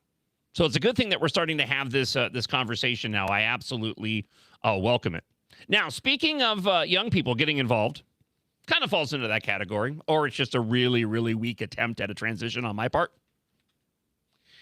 So coming up, WNBA coach protests Sophie Cunningham with a pro-trans T-shirt as a bunch of lunatics protested outside the Target Center in the game, the Fever versus the Lynx over the weekend. I have some audio that I want to share. We'll dive into that coming up in just a moment, ahead of my conversation with in-studio guest Tom Weiler, who's running for Senate ahead of next week's primary. He'll be joining us on the couch here at the Center of the American Experiment studio at the bottom of the hour. And, of course, I want to continue to hear from you. 612-584-4565 if you want to leave us a blast. And you can email john.justice@americanexperiment.org. And let me just take a moment and I want you to be honest with yourself, right? Your old self would be disappointed in you right now. I was disappointed in me for a long, long time. I simply wasn't taking care of myself as much as I should have concerning my health and certainly my weight. Now, for you, it may be a circumstance where you used to own the room and now you don't anymore. You lack the confidence that you used to have. We can change all that with no pills and no shots. I cannot say enough positive things about the NutraWave program. I lost 22 pounds on the program, and it has fundamentally changed my relationship with food. I'm actually going to do another round of the program starting later this week because I want to get down to what my actual weight is supposed to be for a guy my height and my age. For over 13 years, NutraWave has helped thousands of men and women lose the weight. Now, this all starts for you with a bunch of freebies. Limited sponsor available, but you can get a Truth Metabolic Scan plus a red light therapy session. I've done the red light therapy session. It is incredibly effective. You've got absolutely nothing to lose, and the spots are limited, so all you have to do is call 952-260-1965. If you miss the number, drop me an email, john.justice@americanexperiment.org. I'm happy to hand it off to you. And any questions you might have about the program, 952-260-1965. Just mention the word strike. It's that simple. You're going to get the Truth Metabolic Scan. You're going to get the free red light therapy session, and you're going to find out what this amazing program entails. Again, 952-260-1965. No shots, no pills, just results. Now, individual results may vary, but reach out to NutraWave today. 952-260-1965. If something sounds too good to be true, it usually is. We've heard over and over that wind and solar are the clean and green solution to our energy needs. Power without the downsides of fossil fuels. It sounds great on the surface, but is it true? Let's take a closer look. Every form of energy impacts the environment. Wind and solar are no exception. The only difference? You've probably never been told about their downsides. Wind and solar are both low-power energy sources that require exponentially more wind and solar farms to produce the same amount of power as nuclear or natural gas. This means greater material needs, which lead to unparalleled levels of mining, manufacturing, transportation, and construction, all of which come with huge environmental harms. The land use alone is environmentally devastating. A 1 gigawatt nuclear plant takes about 1.3 square miles. Solar, up to 75 square miles. Wind, up to 3,000 square miles. Powering the U.S. with just wind would require more land than 2 Californias. Then there's the materials. Meeting global net zero targets would require massive amounts of minerals, far more than the world currently produces. This means opening new mines, often in countries with weak environmental standards, dangerous working conditions, and even child labor. The impacts on wildlife are no better. Offshore wind disrupts marine ecosystems. Whales, for example, which rely on echolocation, suffer from hearing impairment and disturbed migration patterns. On land, turbines kill birds and bats, and solar farms destroy habitats. Then there's lifespan. Nuclear and natural gas plants can last 60 to 80 years. Turbines and solar panels, just 20 to 25. They're also not easily recyclable. So multiply the sheer number of units we'd need with their short lifespan, and you have millions of tons of material waste heading for landfills. The truth is, wind and solar aren't the magical solution we've been promised. The costs are real, the trade-offs significant. Low power, high material needs, extensive land use and ecosystem impact. Wind and solar energy production literally do more environmental harm than good. Like we said, if something sounds too good to be true, it probably is. Learn more at americanexperiment.org/shatteredgreendreams. Yes, do that. The best part of waking up is knowing Kamala lost to Trump. And the blaster line on the John Justice Show, presented by American Experiment, is 612-584-4565. 612-584-4565. Hey, John, just a thought on the young conservatives, because I have one as well. I think a couple things. First, they're out in the workforce, and they see how much of their money gets taken away from them on their paychecks, and they have, at least mine, has lots of questions on where it's going and why it's going there. So they're learning a lot that way. And then they see the fraud stuff on their phones. And then lastly, when they graduate school, they realize what a waste of time it was sitting in that classroom because it got them nowhere in life. So they're definitely ready to make some changes. Well, and I think when you couple that, the extremism on the left, there is a desire to rationally confront that extremism that they see playing out on the streets. I'm not seeing young conservatives wanting to go and be violent or protest in the same way as they see on the left, but there certainly is this level of concern and frustration that I've seen from, again, young conservatives, my sons included, where they see this extremism. They're concerned about what's going to happen in the future, and it is cementing their views and opinions, and in some cases making them even more extreme than you would, typically expect. Let's go back to the blast line, 612-584-4565. We'll hear from a friend of the show, Joseph. Good morning, John. This is a friend Joe from Victoria. As per usual, you can sort out the Democrats into two categories, sheep and wolves. Bill Maher, like James Carville, is a wolf, but as the other caller said, from the old pack. And they can sense the tide is turning here. So. Thank you for the comment, Joseph. You can also email john.justice@americanexperiment.org. Now, speaking of young individuals out there voicing their opinion, fighting for what's right, I think you can include some of these WNBA players into the mix regarding what has been taking place. Indiana Fever guard Sophie Cunningham's comments defending women's sports continued to reverberate across the WNBA on Sunday, as the Minnesota Lynx head coach Cheryl Reeve appeared to protest the Fever by wearing a Trans Kids Belong shirt during Minnesota's 108-100 victory over Indiana. Reeves' shirt marked the latest public response to Cunningham, who's become one of the league's most polarizing figures after saying biological males should not compete in girls' and women's sports. Now, in response to the Lynx coach wearing the trans shirt, ESPN was borderline gushing over the fact that she was going and wearing that shirt. Here's a little bit of what they had to say. Well, we see Cheryl Reeve wearing a shirt today in support of trans kids. Trans kids belong on the shirt. This in the aftermath of Sophie Cunningham's recent comments. We actually saw Cheryl and Sophie speaking at center court pregame. And yesterday, Cheryl Reeve spent a lot of time talking at length with the media about this topic. I would encourage anyone to go and listen to Cheryl Reeve's comments. Incredibly thoughtful, easy to find online, and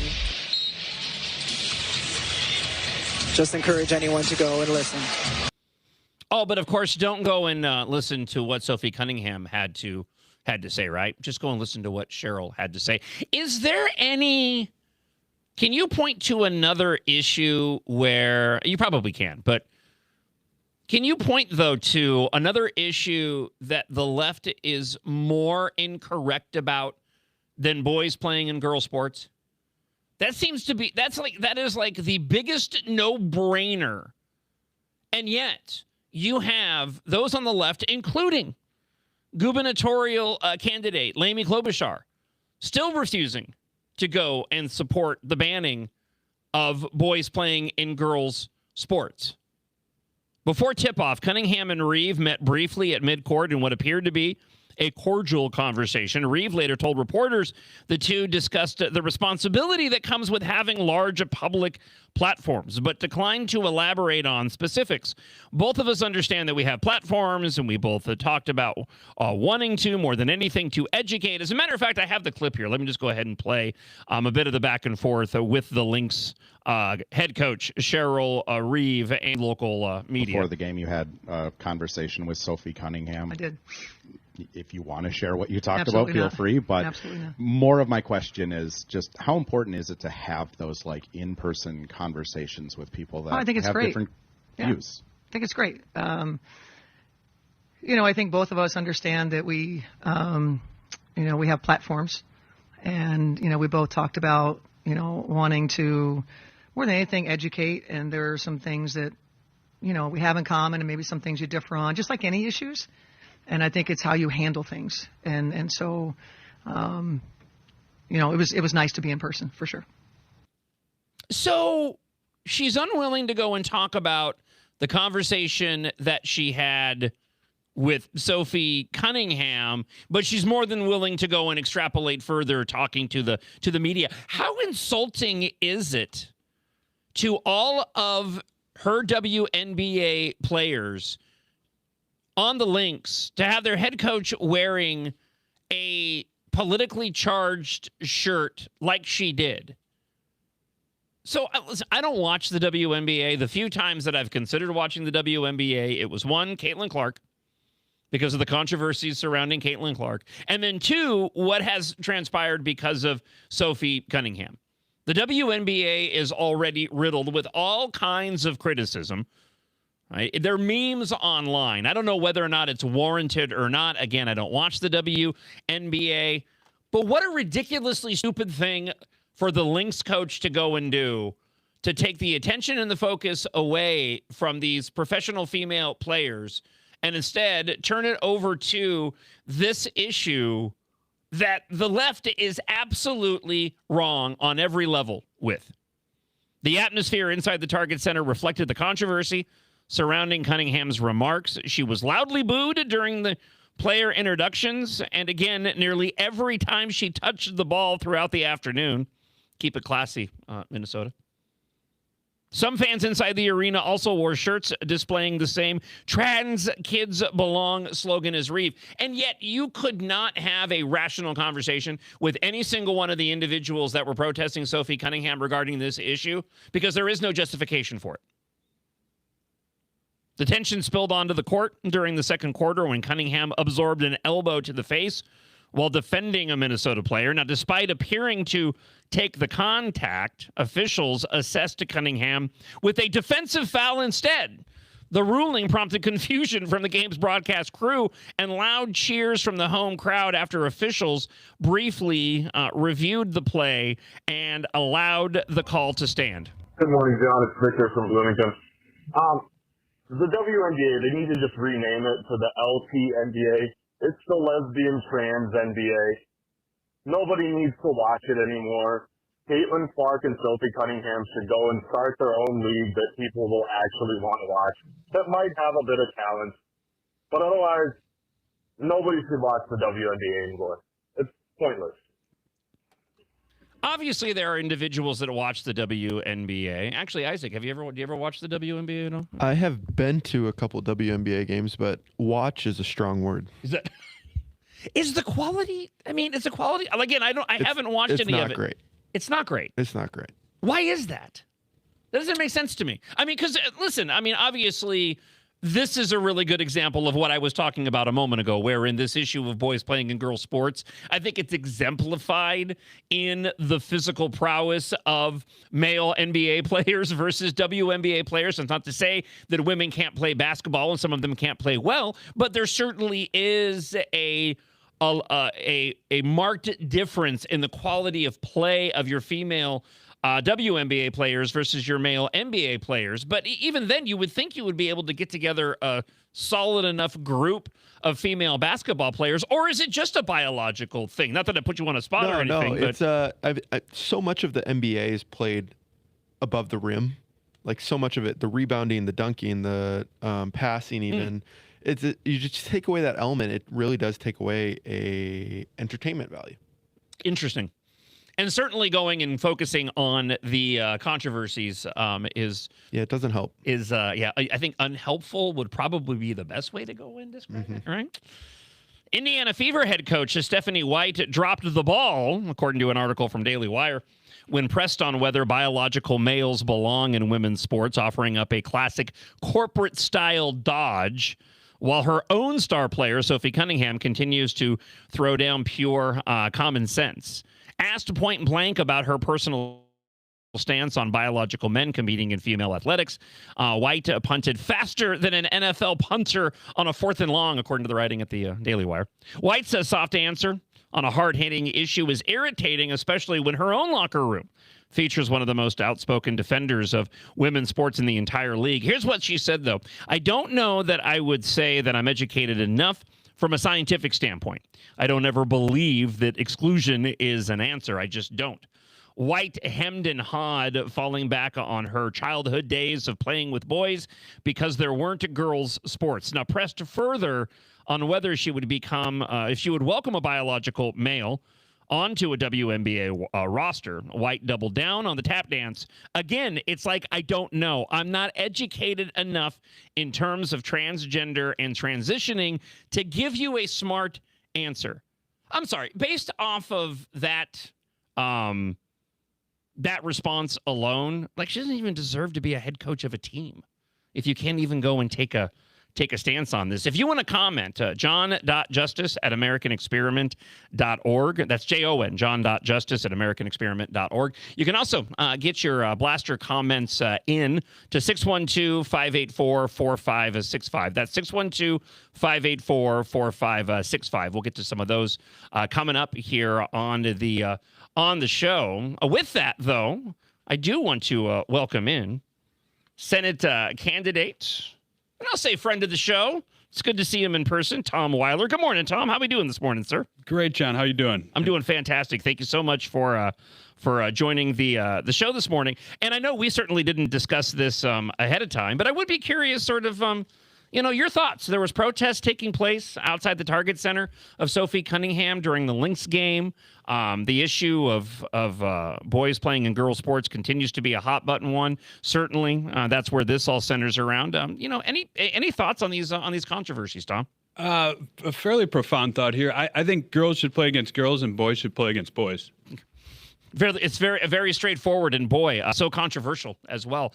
Yes. This issue, it seems like it's such a no-brainer, and yet, for me, I can only think that this is just your, for lack of a better way to describe it, Tom, your Trump derangement syndrome on full tilt. I don't think these individuals care at all about the issue. They just want to be able to go and push back on Republicans in the Trump administration. That's the only way I can make sense of anybody taking a stance that it's appropriate for a biological male to play in girls' sports, Tom. And I think on a bigger picture, what it indicates is how the goal lines have shifted in a dangerous way in this country. I mean, this is, in this specific case, think about this conversation 2 years ago, let alone 5 years ago.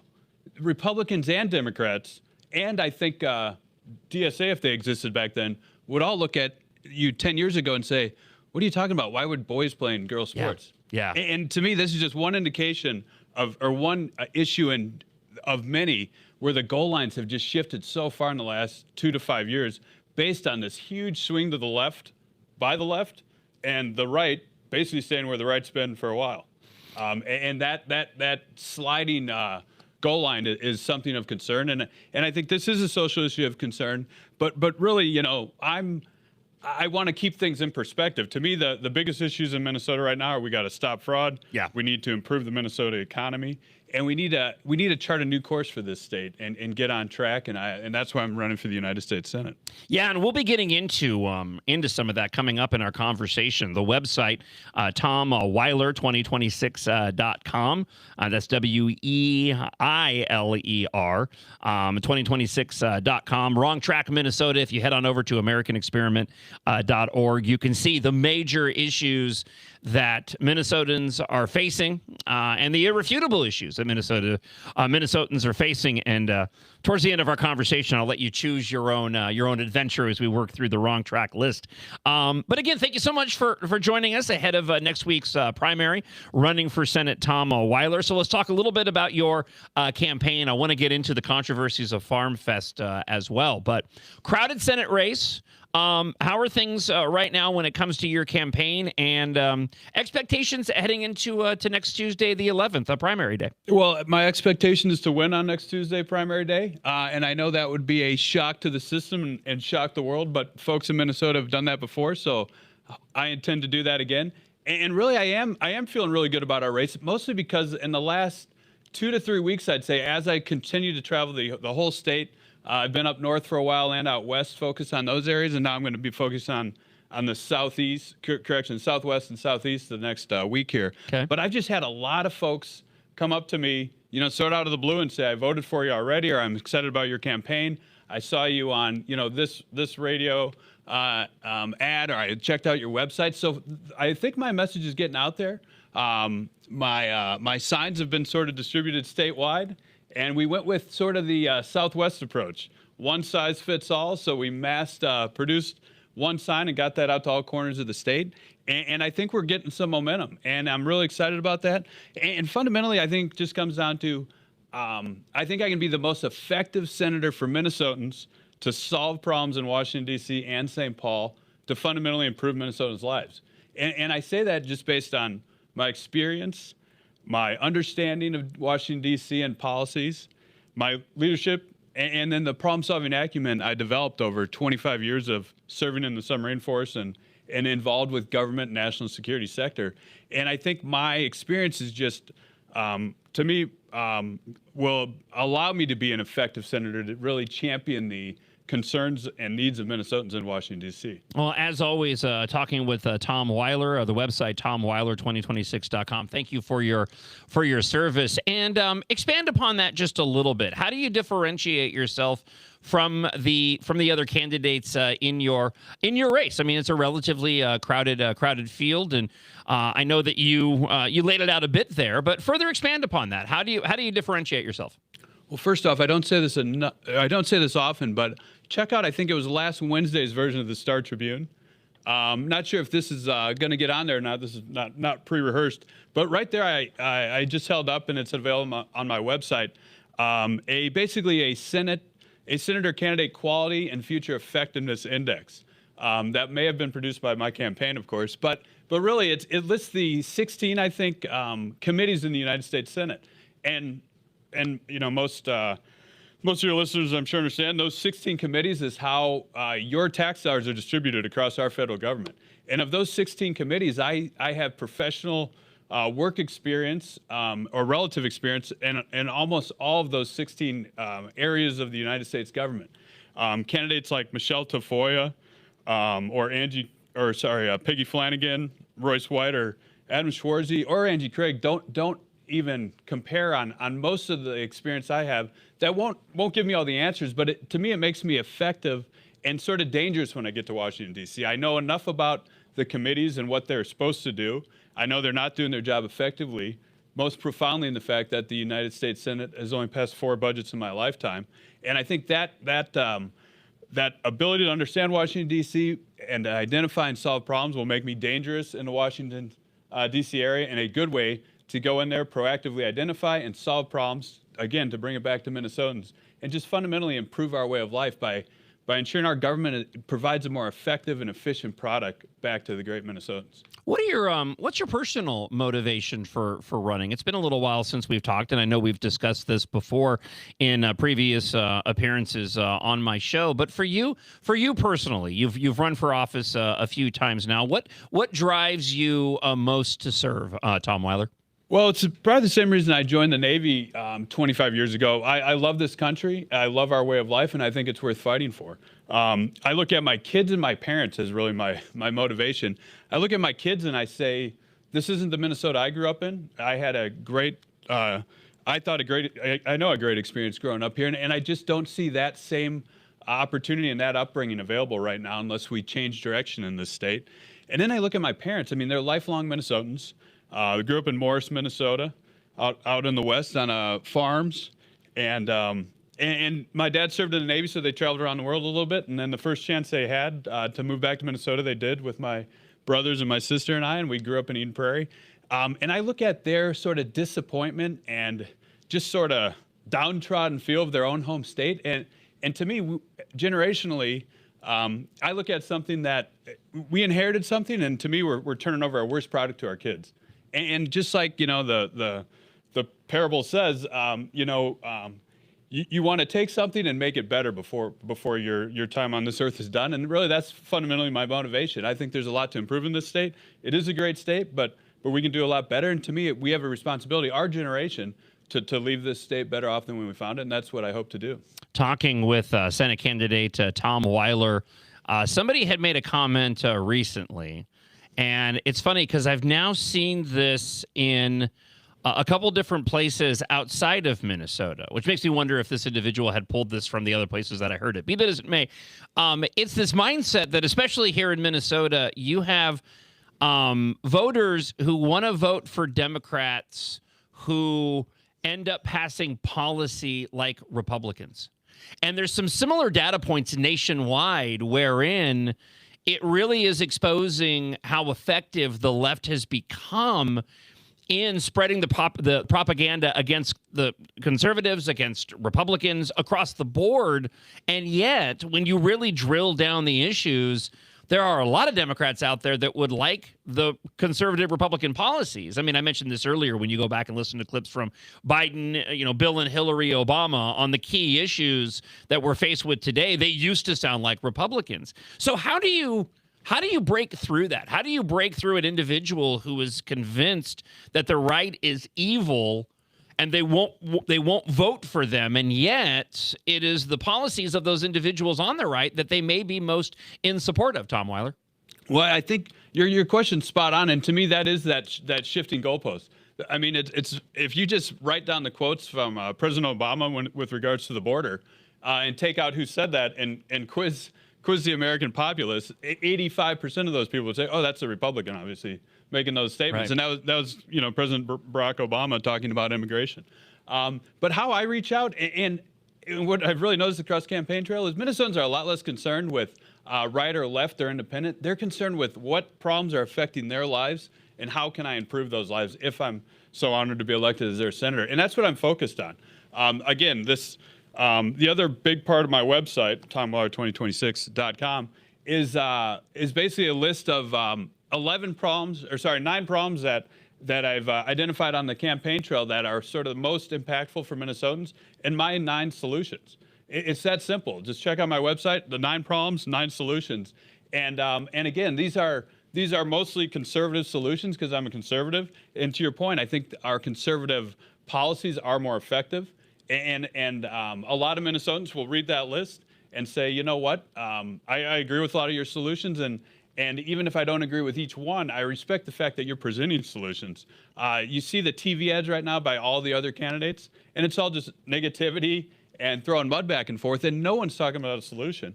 And speaking of talking, Michelle Tafoya is completely avoiding to talk altogether. To me, she's back on the sidelines. Too scared to have a debate because she doesn't have any depth or knowledge of what the United States Senate does. Well, let's talk about this briefly. Farm Fest coming up this week. I know you've been posting about this online, talking with Tom Weiler. But there's some controversy regarding who is going to be speaking and debating there and who isn't. Can you sort of lay out what's been going on with the controversy and what's been happening with Farm Fest, especially with regard to the Senate race? Absolutely. So we live in a democracy, and part of free and open debate is part of our system of government. And unfortunately, Michelle Tafoya, in her entire run, has had 0 debates. That's 0 debates, and really 0 hard questions from anyone, because she just has been in this sort of the Biden basement 2.0 version of her campaign. And so as we come up to Farm Fest, obviously the last big political event before the primaries, or I should say during the primaries, everyone get out and vote early and often. We come up to that, and there's 3 candidates for the United States Senate, myself, Adam Schwarzy, and Rebecca Whiting, who have served in our armed forces, and part of that service is obviously defending our democracy. And when it comes to Farm Fest, it feels like the 3 vets, myself included, are not being offered the full opportunity to participate in our democracy because we are not being allowed at this point to be on stage during this senatorial debate. Any idea why that is? Is it just the choice of the individuals hosting it? Have you been able to reach out and sort of ask them why aren't we involved in this? I've reached out to both Farm Fest and other officials that I've been directed at. And just like D.C. politics and St. Paul politics, there's a lot of pointing back and forth. Everyone blames the other person, and it was their decision. But I think it comes down to, they have Royce White and Michelle Tafoya on there. from the Republican side, and that's that's probably bang for your buck, the most entertaining. And again, comes down to profit. How many viewers and influence are you going to have? Where I think the more important element is to put the options on the table for Minnesotans and allow Minnesotans to decide. The focus of this forum down at FarmFest should not be making a quick dollar or gaining influence by either the host or other candidates. It should be offering to Minnesotans a general picture of here's your options to be a United States Senator. Now you're a more informed voter, so go out and vote. Talking with Senate candidate Tom Weiler, in the midst of this controversy, are you still planning on being up at FarmFest, or what are your plans between now and primary day? Yep, I will be deployed out to FarmFest. The USS Weiler, my submarine, will be there as well. So I plan and hope to be on stage. If not, I'm looking at jumping out of an airplane and parachuting in, something to that effect. But just kidding, I'm a submarine. I don't do that. But yeah, I definitely will be out there. I'm hoping for an invitation to participate in our democracy, and I will be out there either way to most importantly, again, talk to the great Minnesotans attending that event, specifically to rural Minnesotans and farmers, and understand their biggest concerns and bring those concerns to Washington, D.C., and hopefully solve problems to improve their lot in life. We're going to get to the Wrong Track Minnesota items that are available up at AmericanExperiment.org here in just a moment with Senate candidate Tom Weiler. Let's turn our attention just for a minute to your military background.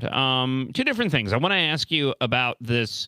The cyber attack that took place on our water systems here. I know you were talking about your concern over this online. Before we get to that, though, in the first hour of the show, which if you missed, you can certainly go and check out via the podcast on all major podcast platforms or streaming on the MixLR app, MIXLR. That is the free app. But President Donald Trump was poised for a major assault, maybe even larger than the beginning of Operation Epic Fury when it started some 5 months ago, attempting to bring Iran to the negotiating table. Those plans apparently at the moment have been halted as the president continues to seek diplomacy. There is rising concern that Iran keeps playing this game, which, as I mentioned at the start of the show, the administration, I'm sure, is very well aware of. But there's concern that Iran is trying to drag this out to get it to, say, October so that they have more leverage ahead of the November elections. Because, this is something that I think the administration and certainly myself and others would like to see, at least wrapped up, some sort of deal made, keeping Iran from being able to wage war. But your thoughts on what's transpired so far with your military background and this latest attempt of diplomacy from the Trump administration dealing with the Iranian regime? Well, I'll turn this over to Michelle DeFore and see what she has to say. Oh, she's not here to debate. So yeah, this is based on 25 years experience in the national security sector. I was deployed off the coast of Iran for 6 months in 2020 on the USS Eisenhower, and 25 years of top secret SCI, understanding of the situation in Iran. And first off, I definitely supported President Trump's initial decision to sort of bring the fight to Iran. I agree with the theory or the statement that Iran has been at war with us for the last 47 years, murdering Americans across the world.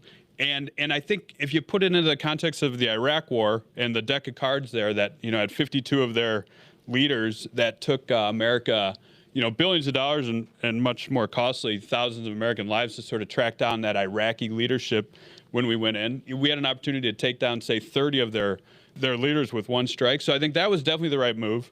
And I appreciated President Trump allowing peace a chance or negotiations a chance. I was skeptical the whole time, and now I think we are. I think we're past the point actually where we need to stop negotiating with extremist religious fanatics, and we need to eliminate the threat that regime poses on the Straits of Hormuz and our neighbors. And we can do that militarily, and it would involve some more significant strikes. But I think at this point, I think President he seems to be debating with himself on Truth Social and no connection to the real world when it comes to the Iranian regime. They're crazy, and I think I credit the administration, President Trump, for giving them a chance to maybe become normalized, the Iranian regime. Unfortunately, they've proven they haven't, and any agreement we sign is not worth the paper they sign it on, because they lie, and that their fanatical regime doesn't value their citizens like we do in other Western nations or other democracies, and because of that, we don't understand their motivations. The regime solely wants to stay in power, and they don't understand sort of rational acting. So I think we need to eliminate the threat they pose to Americans in the region, to our military, and to international shipping. Do you buy into this? It's been fairly public, and I've even seen some commentary coming from official sources. But how concerned are you over these thoughts that we're depleting our stockpiles of ammunition? I have a hard time believing that we would, bring ourselves to a point where that would be a concern. But I'm curious, with your military background, Tom Weiler, do you think it's possible that we have depleted, some of the missiles and the ammunition we've been using against the regime?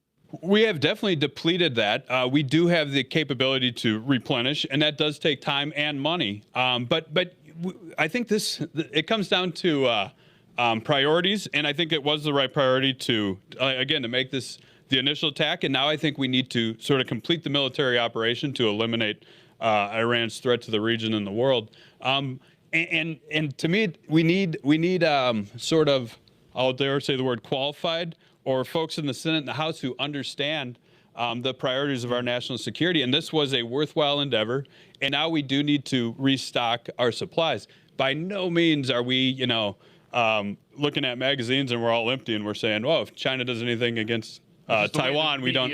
Exactly. This has been framing. Yeah. The United States is not driving around with empty warships or empty submarines at this point. I can promise you that. So yeah, of course it has a tangible effect on our inventories, and I have confidence in the Secretary of War and other decision makers that we're clearly not fully emptied out, and we have the capability to defend obviously what we need to and present a president across the world. Thank you for letting me pick your brain a bit on this. Just because with your military background, I'm genuinely curious your thoughts. And let me ask you one more question, then we'll shift our attention over to some Minnesota matters. But when it comes to the dismantling of the Iranian regime's ability to wage war. We know that they've continued to attack our military bases. There's been, individuals who act like experts online immediately regarding, tactics and why have we not been able to stop them completely? Are we not the greatest military on the planet? Can we, I've tried to do my own adding of context, the size of the region, how fragmented Iranians' military leadership is, how some of these factions are operating on their own. But I'm curious if you could add a little bit more perspective on the difficulty that it is, even with our, United States military might, to go and dismantle Iran's ability to go and attack us and our allies in the Middle East. Yeah, it is a difficult problem. Again, the size of Iran is a surprise to a lot of people. The sort of a third the size of the United States, for crying out loud. And the sort of asymmetric threat that these small, sort of cheap, unmanned, like basically drones or not even necessarily unmanned water vessels, but a guy on a jet ski is tough to track down. Picture yourself on a cruise ship. Or on a big yacht on Lake Minnetonka. I've never had that experience, but some people have. But if you're a big ship trying to drive through a navigationally congested body of water where you can't go left and right that far, otherwise you're going to run aground, and a little guy with a jet ski and a bazooka comes out, that's a difficult problem set.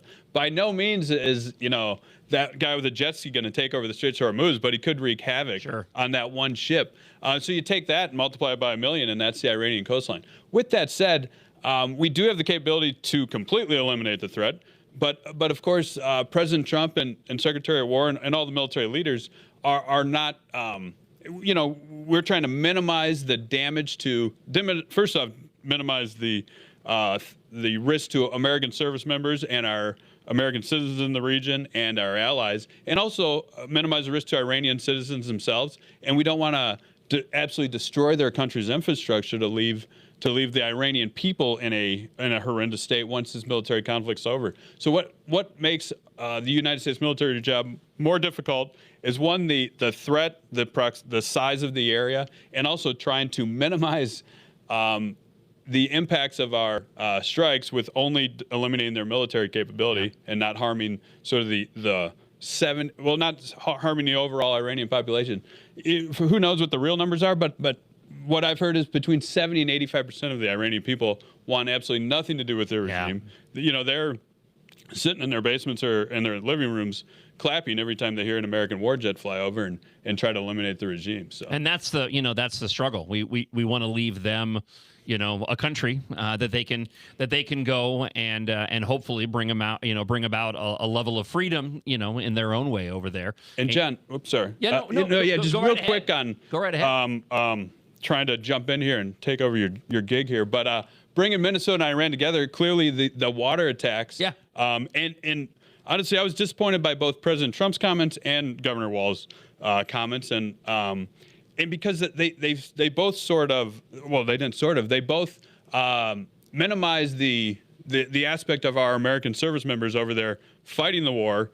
We've lost American service members tragically, and the focus on should be effectively completing this military mission and valuing every American service member over there.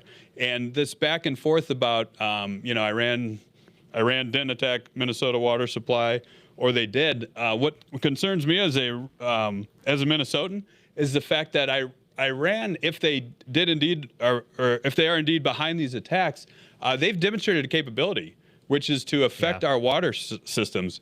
Which it's not a tweeting back and forth, I got you, between our governor and the United States president. This is a factor that can significantly harm and threaten Minnesotans. And once you demonstrate that capability, even to me, they've already achieved some strategic win by demonstrating their ability to potentially manipulate water valves, because that can go from we demonstrated a capability, no damage done, to we've infiltrated your water system and now the water's unsafe to drink. And that could get into a very serious issue very quickly.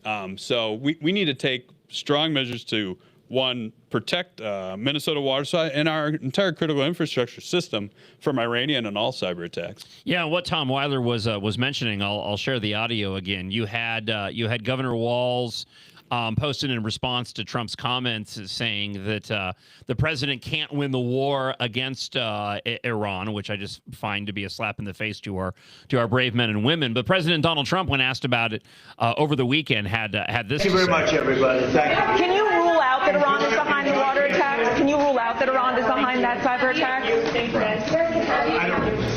No, I think that Minnesota is behind it. You know who's behind it? Minnesota, because they're grossly incompetent. I think the governor's behind it.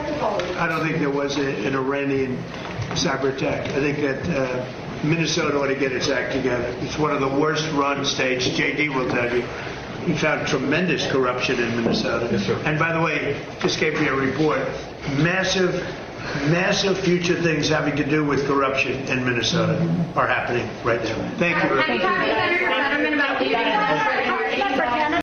Well, and two things can be true at once here. One, you can still support President Donald Trump, and you can also not agree with his assessment of what took place with the cyber attack against our water systems, because as we know now from over the weekend, it wasn't just us. There were our neighboring states that were also attacked as well. How do we go about, is it a matter of just shoring up our own cyber security, Tom Weiler, when it comes to thwarting these types of potential attacks? Oh, well, this has been a significant issue that I actually I was fortunate while I was a military assistant in the Department of Homeland Defense and Global Security, working in the Secretary of Defense's office a few years ago.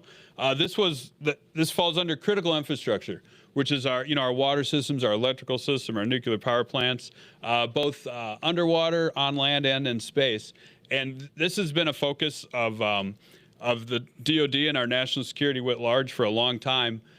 These threats, and it's a very, again, difficult situation, or difficult to protect against all threats. But yeah, this should highlight a vulnerability that needs to be eliminated. And so the United States, along with our partners, have been focused on this area for a long time. But it's clearly an indicator that we need to continue to have active efforts to protect our systems. And actually, a sort of a good way to understand cybersecurity that I was exposed to a long time ago in a conference specifically on this was I think it was a cyber expert talking about one, you need to defend, your cybersecurity, but a big element of cybersecurity is just like to try to make it formalized into sort of the past understanding of wars, is you need to understand if you're flying an airplane, you have threats at all times or potential threats that you're always scanning for, looking. But you need to identify when that SAM missile is in the air. And that's what our cybersecurity, a big element of our cybersecurity is. We're defending 24/7, but if we can instantaneously detect when something's an anomaly and sort of lock down our systems, that's something that, in this case, the second there's a attempt to penetrate our, let's say, Plymouth, Minnesota's water system, if we can have protocols in place to immediately identify that threat and take immediate actions, that's something we're continuing to develop in cyberspace because it's that area is continuing to grow. So it's a challenge. As we head into the third hour here of the John Justice Show presented by American Experiment, we're talking with Senate candidate Tom Weiler. Tom Weiler 2026 is his website. Before we wrap up, if you head on over to AmericanExperiment.org, Minnesota is, of course, facing numerous different challenges. And at Center of the American Experiment, we've been highlighting some of the major issues, irrefutable facts regarding just how we're on the wrong track. You have some 68% of Minnesotans already feel that our state isn't doing well, and these particular items certainly point directly to why people don't feel confident in our future here in Minnesota. But we can turn things around. So what we'll do is what we're doing with all the candidates when they join us here on the John Justice Show, Tom Weiler. I'm going to lay out the different items that we are on the wrong track on, all available at AmericanExperiment.org, and you choose your own adventure. You pick which one you would like to go and talk about before we wrap up our conversation. So we have kids in Mississippi can read better than kids in Minnesota. Minnesota is now below average, is a below average state economically. 55% of Minnesota students can't do math at a grade level. Minnesota taxes small businesses more than any other state. And Minnesota's government let fraudsters steal over $9 billion. Now, all of these facts are backed up with the actual data and facts at the website. So choose your own adventure, Tom Weiler. Which one would you like to address? The last one, I think it was $9 billion stolen. Yep. Yeah, Seems to be the most popular one among the groups. Let's talk about that one, because to me, everyone could use $9 million in their wallet. So to me, that's the one I want to focus on because, again, all important issues. But that fraud is obviously this $9 to $20 billion that's been stolen. That's not imaginary money, that comes from space. That's money out of your pockets from taxpayers that instead of being used for things the government should be providing back to its citizens, it's stolen and ends up, buying property in Kenya. And I look at the fraud in the context of affordability. I mean, this election, like all elections, comes down to the status of the economy, and affordability is sort of the term that's been used this election. And every Minnesotan, their lives would be more affordable if they had less government waste, less government fraud that was ripping their Minnesota tax dollars and not providing the services that they've invested for.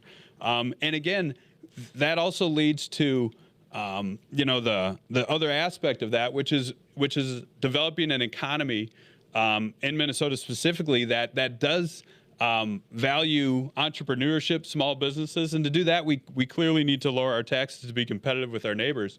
And fundamentally, our government is just way too big on multiple different levels. And for Peggy Flanagan to say, I have the answer here, let's make government absolutely enormous and have Medicare for all, free school lunch, free college education, when she's been number 2 in command of a government that let $9 billion slip away without anyone noticing, it doesn't even pass the common sense test. And again, she hasn't been asked about that specifically. But I look at affordability as the number one issue. And if we had a government that asked more questions, was fundamentally much smaller, so we actually understood what money was coming in and what money was going out, all Minnesotans' lives would be more affordable. And that's one of the many solutions I present on my website that will improve the lives of Minnesota. And again, it's TomWeiler2026.com. The two things I ask for all Minnesotans before you vote is just take a look at that website, look at the quality an effectiveness index and take a look at my 9 solutions to 9 problems that I think will improve the lives of all Minnesotans.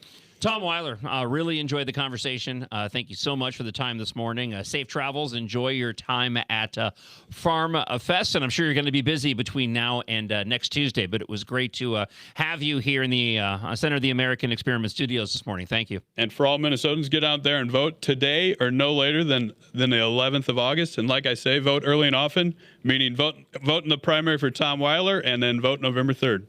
Great seeing you. Thank you so much for coming on. If you want to leave a comment, 612-584-4565 is the number. Got a lot of blasts that have been rolling in. Let's go back to the blaster line this morning. Like a lot of issues. When you're on the left, it's all or nothing. You can't have half opinions. You can't have pro and con opinions on any issue. You have to be all or nothing. Unlike the right, where you can disagree to agree, you can argue, and you can discuss. It's the only difference, and it's frustrating. Thank you so much for the comment, Stephen. Again, if you would like to leave a blast, to 612-584-4565.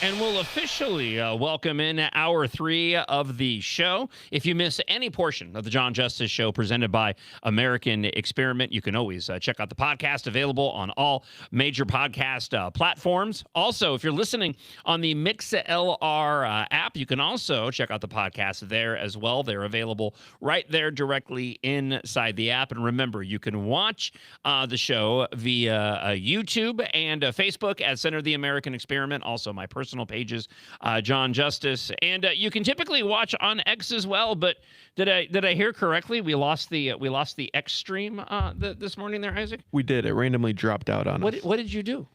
That's your fault. That's the question. What did you do? I didn't do anything. That's $1 million question. Everything. I blame X. What did you do? I've heard that all my life. I blame the overlords over at X for taking us away from X this morning. But we are professionals. We will rise above it, and this is why we give you as many different places where you can go and watch the show, Facebook and YouTube. I would encourage you to go and do so.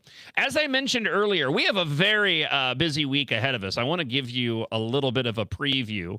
Coming up just after the bottom of the hour, policy fellow Darren Nelson will be joining us here in the American Experiment Studios. He's very far away in the office that is literally right behind me.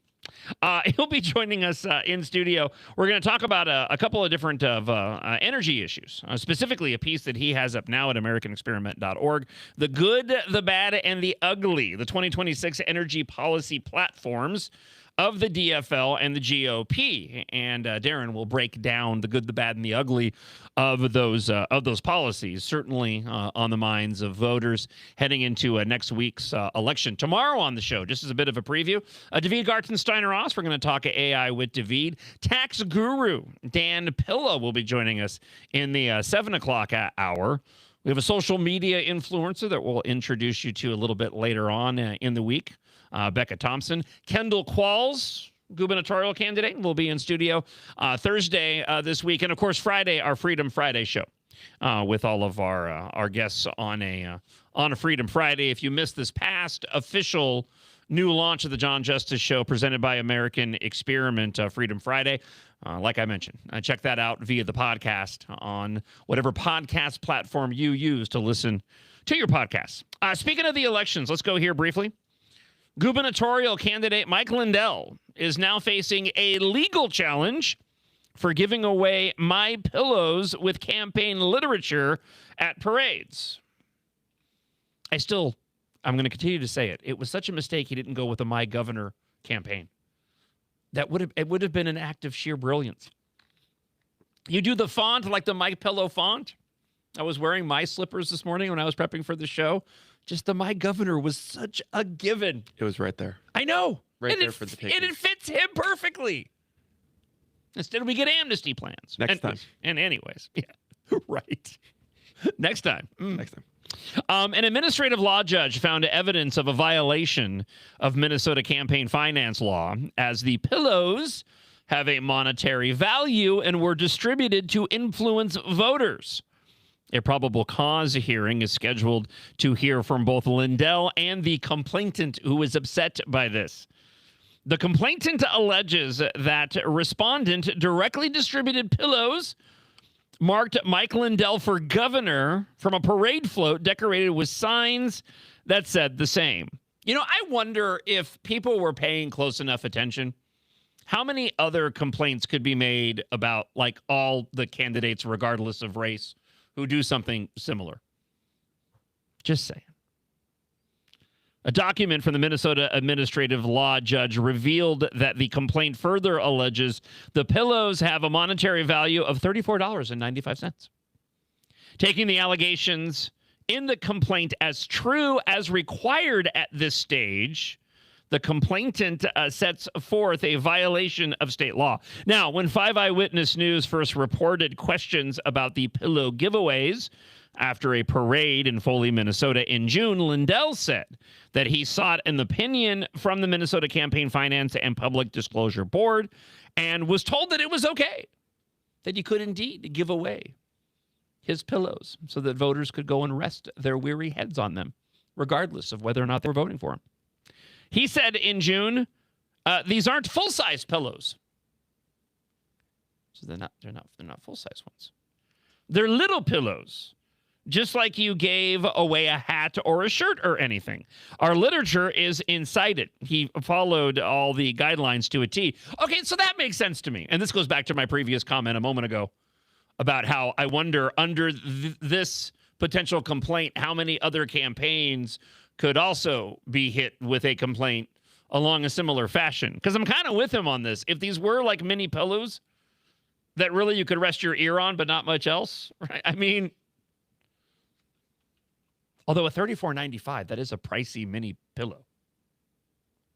Anyway, Minnesota state law prohibits giving away things of monetary value to get people to vote in a particular way.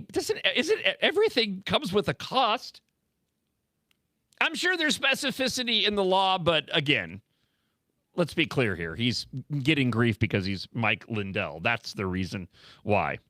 Let's see. Hamlin University law professor, campaign finance expert, and a go-to darling on the left in local media circles, David Schultz says, Lindell seems to be beyond the legal gray area. There's a lot of red flags, as Schultz told us in June. Lots of questions that we have. But certainly on the surface, it raises all kinds of questions about the legality of what he did. And this falls into something that I mentioned last week, by the way, of, the media. If it's somebody on the right, they're keen to go and bring in the extra voices for commentary, wherein, say, like at the beginning of the St. Paul Mayor Cooley Her controversy, it was very, very straightforward reporting until the further details came out of the allegations and how egregious they were, because allegedly Her, the St. Paul Mayor, is an incredibly horny woman, at least based off of the allegations. Then they started bringing in the outside voices to go and voice an opinion. Right out of the gate, we get the law professor, David Schultz, who makes an appearance in a lot of different media outlets, his quotes do.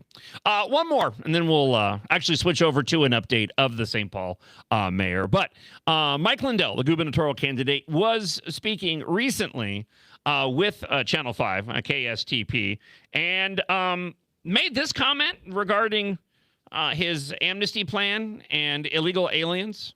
Here's a bit of Mike Lindell from that interview. So what I was proposing was, you know what? Take these people, go give them to the courthouse, get them fingerprint them, give them 6 months to do that.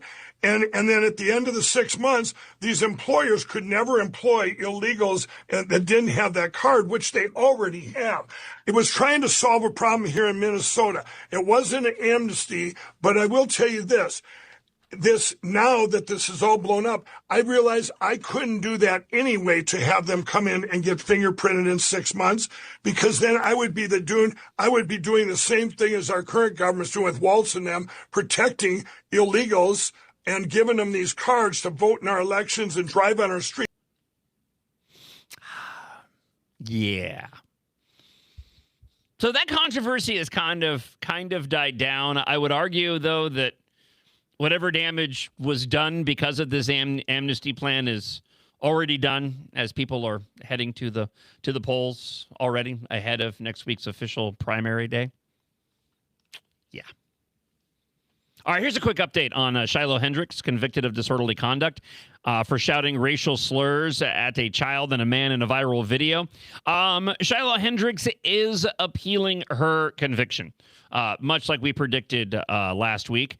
And keeping with that theme this morning of multiple things can be true at once.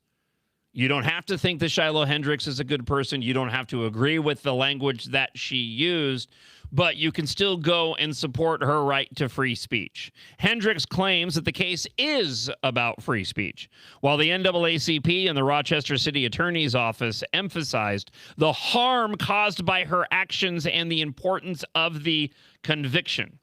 This is what the Rochester City Attorney's Office said regarding this disorderly conduct charge because of the language that she used.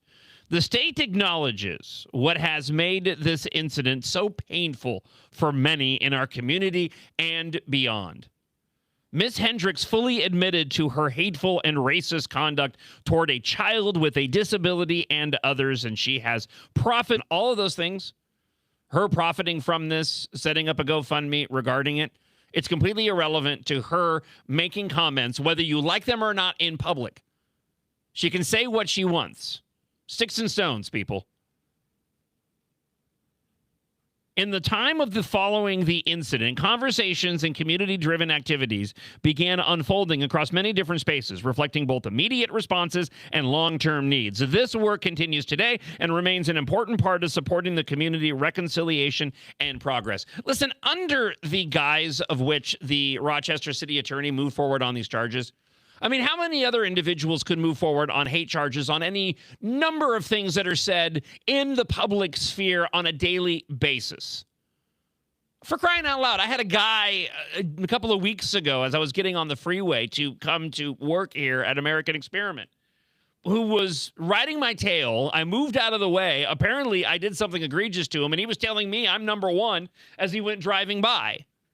He's got a right to go and show me a specific finger that he wants, but you want to talk about harm and hurt, right? That's an emotional moment. I'm not going to bring about charges, but that's how ridiculous these charges are against Shiloh Hendricks. Again, you don't have to agree what she had to say, but if these individuals in the city of Rochester were really that concerned about the harm that her language does to the community, they never would have moved forward with any charges in the first place.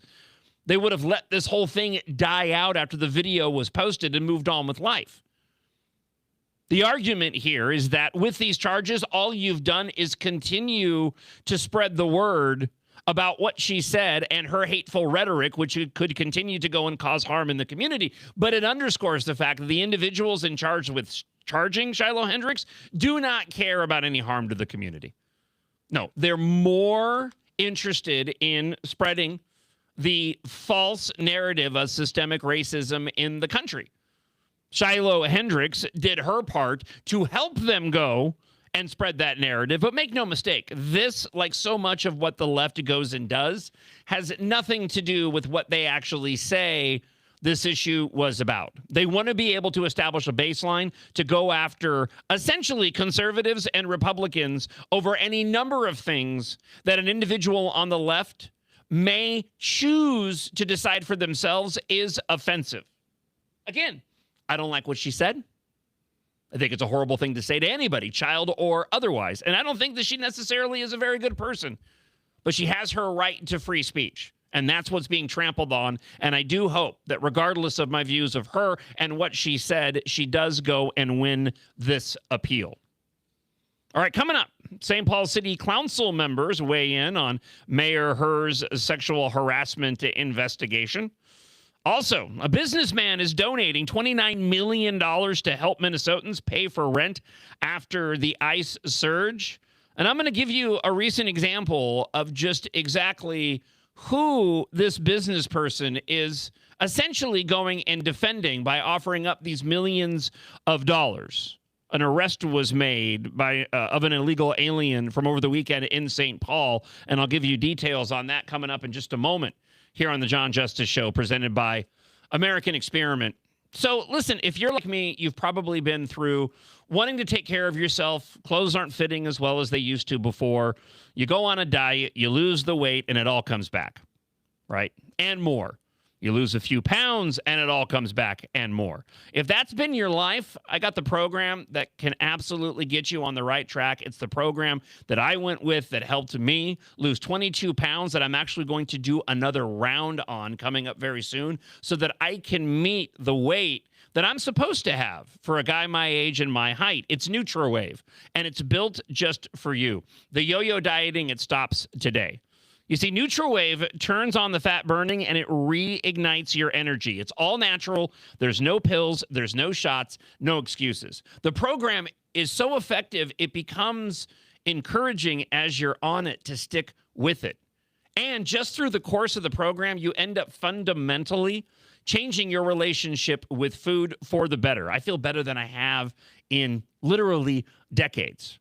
When I got those pictures back from Rick here for the show, I didn't cringe seeing photographs of myself. And I want the same for you. Dr. Bob at NutraWave wants the same for you. More than 31,000 people across the metro have tried everything else, and NutraWave is where they got their life back.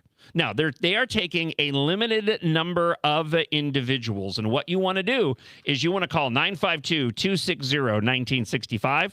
That's 952-260-1965. Mention the word strike, and you're going to get a free Truth Metabolic Scan plus a free red light therapy session. I've done both of these, and the red light therapy session was incredibly effective. Again, mention the word strike because spots are limited. 952-260-1965. That's 952-260-1965. No pills and no shots with NutraWave. Now, your individual results may vary. Coming up, again, we'll get you up to speed on the charges, the allegations, of the St. Paul City Council members. Here is a little bit of commentary from Catherine and Grace from the Center of the American Experiment podcast that you might have missed from their podcast, available at americanexperiment.org every Tuesday. It's so upsetting to see our leaders, like Governor Walz, gaslighting us, basically, and saying, no, things are going great. We are one of the best states in the country. Then why are people leaving? And why are people struggling? And why are people saying that Minnesota's on the wrong track? Yeah, that is such a good point. I mean, it's just every day you realize, like, you talk to people who say it's just so hard in Minnesota right now. And then we have people at the top who are completely denying that there's any problem whatsoever. Think about it. Minnesota has always been a low crime state. But according to the most recent Bureau of Criminal Apprehension data, we are now above the national average when it comes to Part 1 crimes, a category that includes crimes like murder, assault, rape, and carjackings. Think about it. Minnesota is now a high crime state. Visit highcrimemn.com to learn more. Think About It is brought to you by Center of the American Experiment, Minnesota's think tank. John Phelan has this incredible chart posted at americanexperiment.org where he plotted out the CNBC ranking of best states to live in and the states that people are actually moving to and away from. It's a negative correlation. People don't want to live in states with these policies that CNBC, the great authority on this and that Governor Walz is touting, sees as, the ultimate factors in, high quality of life. It's just a joke. I mean, that's the actual data we should be looking at, is where people are moving. People move with their feet. Where are they going? They're going to red states with better policy. Think about it. A famous politician once said, "You're entitled to your opinion, but you are not entitled to your own facts." But in a world full of AI and fake news, where can Minnesotans find the facts? Center of the American Experiment is Minnesota's go-to source for fact-based analysis and common sense solutions for taxes, energy, public safety, and our kids' education. Visit americanexperiment.org for more information. Think About It is brought to you by Center of the American Experiment, Minnesota's think tank. Let's go back to the blaster line on the John Justice Show, presented by American Experiment. Years ago, the St. Paul Saints, after one of their games, had this promotion to do the world's biggest pillow fight, and Mike Lindell sponsored it, and he brought in a truckload of pillows that they gave to every single fan, and it was a smaller version of his actual pillow, and it was a promotional deal. So I'm guessing it was the same thing and not his $34 pillow that you buy in a store. Okay. All right. That makes a little bit more sense. Yeah, listen, this complaint against Lindell giving out pillows is pretty lame in my opinion. So something we'll certainly be keeping an eye on. What is much more important though is the continued controversy surrounding the allegations of the St. Paul City mayor. Now you have the St. Paul City Council members weighing in on the issue. So to get everybody up to speed, just the backstory here, working off of the Fox 9 recent article on this. So the investigation into Cooley Hers centers on allegations that the mayor of St. Paul made inappropriate and sexual comments regarding the police chief, Axel Henry, and other city employees. Henry's lawyer filed a formal complaint that includes a screenshot of a text message that he says Her sent to a city employee. The message reportedly contained a sexual innuendo, as we highlighted last week on the show. Henry's lawyer is now seeking data from each of Mayor Her's phones. The city has reportedly also hired an outside law firm to conduct an investigation. Her released her own statement saying, as mayor, I do take responsibility to treat every employee with professionalism and respect very seriously. I recognize that some of my attempts at humor fell short of the standard I expect of myself. We have fully cooperated with the independent investigation since it began in April and will continue to do so. I respect the investigative process and believe it is important to allow it to reach its conclusion. I remain confident that the full facts will come to light, and I will continue to focus on serving the people of St. Paul with integrity and dedication. The full facts part of this makes me laugh a little bit because this is no denial at all. She's basically admitting to what she did, but chalking the whole thing up to being a joke. If she ends up getting away with it, doing nothing with my fingers, whatever that means, it is only because she's a Democrat and a woman. If this is a Republican and a dude with these allegations, he probably would have already been bounced from office. So in a statement on Thursday, the Ward 3 council member, Sarah Jost, said that she's deeply concerned about the allegations because every city employee deserves respect and a safe and welcoming, inclusive workspace. Jost said she respects the mayor's right to due process and will not be commenting on the allegations specifically. Ward 4 council member Molly Coleman also released a statement on Thursday, calling the allegations against Mayor Her serious, saying there are many questions about the specific allegations that need to be thoroughly answered by external investigators. She added that the public needs clarity on the current relationship between the mayor and the police department to determine whether public safety has or will be compromised because of the alleged behavior or fallout from it. Coleman also called out the lack of transparency from the mayor's office regarding the investigation, which began in April, saying that the city council learned about the allegations and the hiring of the external investigators from the media reports. At this point, I'm kind of surprised based off of Her's suggestion that she was just making a joke or jokes. I'm surprised she hasn't just come out and said, you know what, I won't make those jokes anymore. I just won't. I find that apparently that sense of humor does not go over well with everybody. So I just will not be making those types of jokes anymore. A comedian is never welcomed in their time. Yeah, right. I don't think she was making jokes. No. I think she was legitimately making sex noises in front of people, and it was incredibly inappropriate and a little bit creepy. Now, this comes off of the fact that during her time in the legislature, prior to Cooley Her becoming the mayor in St. Paul, she had admitted that she was, or at least had said that she was an illegal alien. And then there was a whole to-do about whether or not she was or she wasn't. And I don't even know if we ever reached a conclusion on whether or not Cooley Her is actually here in the country legally. St. Paul could still have an illegal alien mayor. To that point, before we talk with our next guest, let me go here. This was from 2 weeks ago. I've been holding on to it, and it's relevant to a story that I have today. So I'm glad I'm glad that I waited.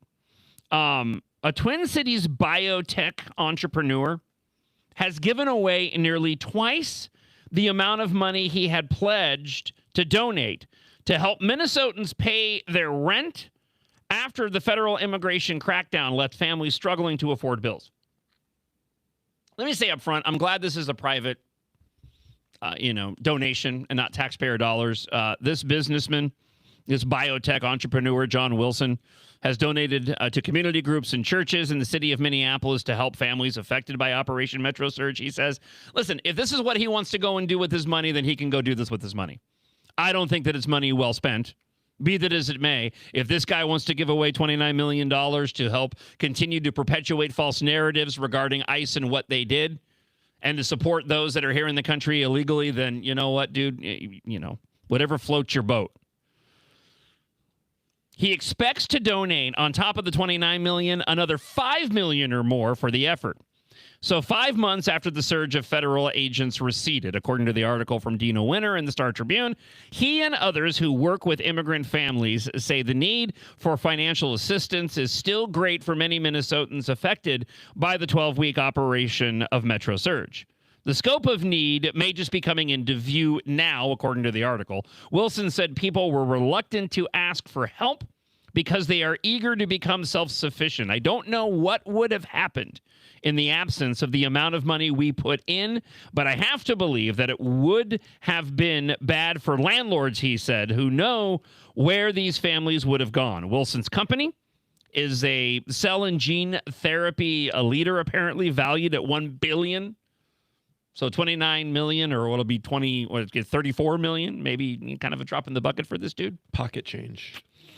Wilson sold nearly 20% stake in his company for $257 million and created the Wilson Foundation, which had about $80 million in cash as of earlier this year. So who got the money? Let's just go there. You have a pastor at a church in Burnsville. And talks about how he's happy the state lawmakers approved $40 million in aid, 4 times the usual amount. He was concerned, though, for people without legal status, some of whom had their status revoked. His Latino church has received $1.4 million from the Wilson Foundation, which, combined with $350,000 from other donors, has helped some 1,212 families pay for housing for several months. I don't see this. Listen, I know that this is couched as compassion. I don't see this as compassion. Enabling individuals to continue an illegal lifestyle is not compassion, in my opinion. Holding people accountable is compassion. I've said many times on the show, and I'll say it again here, the most compassionate thing that we can do, and Trump has done this, is to secure our southern border to the best of our ability, to take away the ability and the motivation for individuals to come into this country illegally. That's compassion. Right, leaving an open border and then subsequently helping to perpetuate individuals' bad decision-making is not compassion, in my opinion. And then there's this angle on it, and we'll talk to our next guest this morning. But out of Alpha News, Sergio Magnana Gonzalez, an illegal alien from Mexico, was arrested in St. Paul after authorities intercepted a package containing methamphetamine. Law enforcement replaced the contents of the intercepted package with a similar-looking substance and delivered it to Gonzalez, who was subsequently arrested. The search of his home and person revealed additional methamphetamine and evidence suggesting his knowledge of the packages. So again, you have here an illegal alien charged with investigators seizing 10 pounds of methamphetamine in St. Paul. And let me just draw a conclusion here.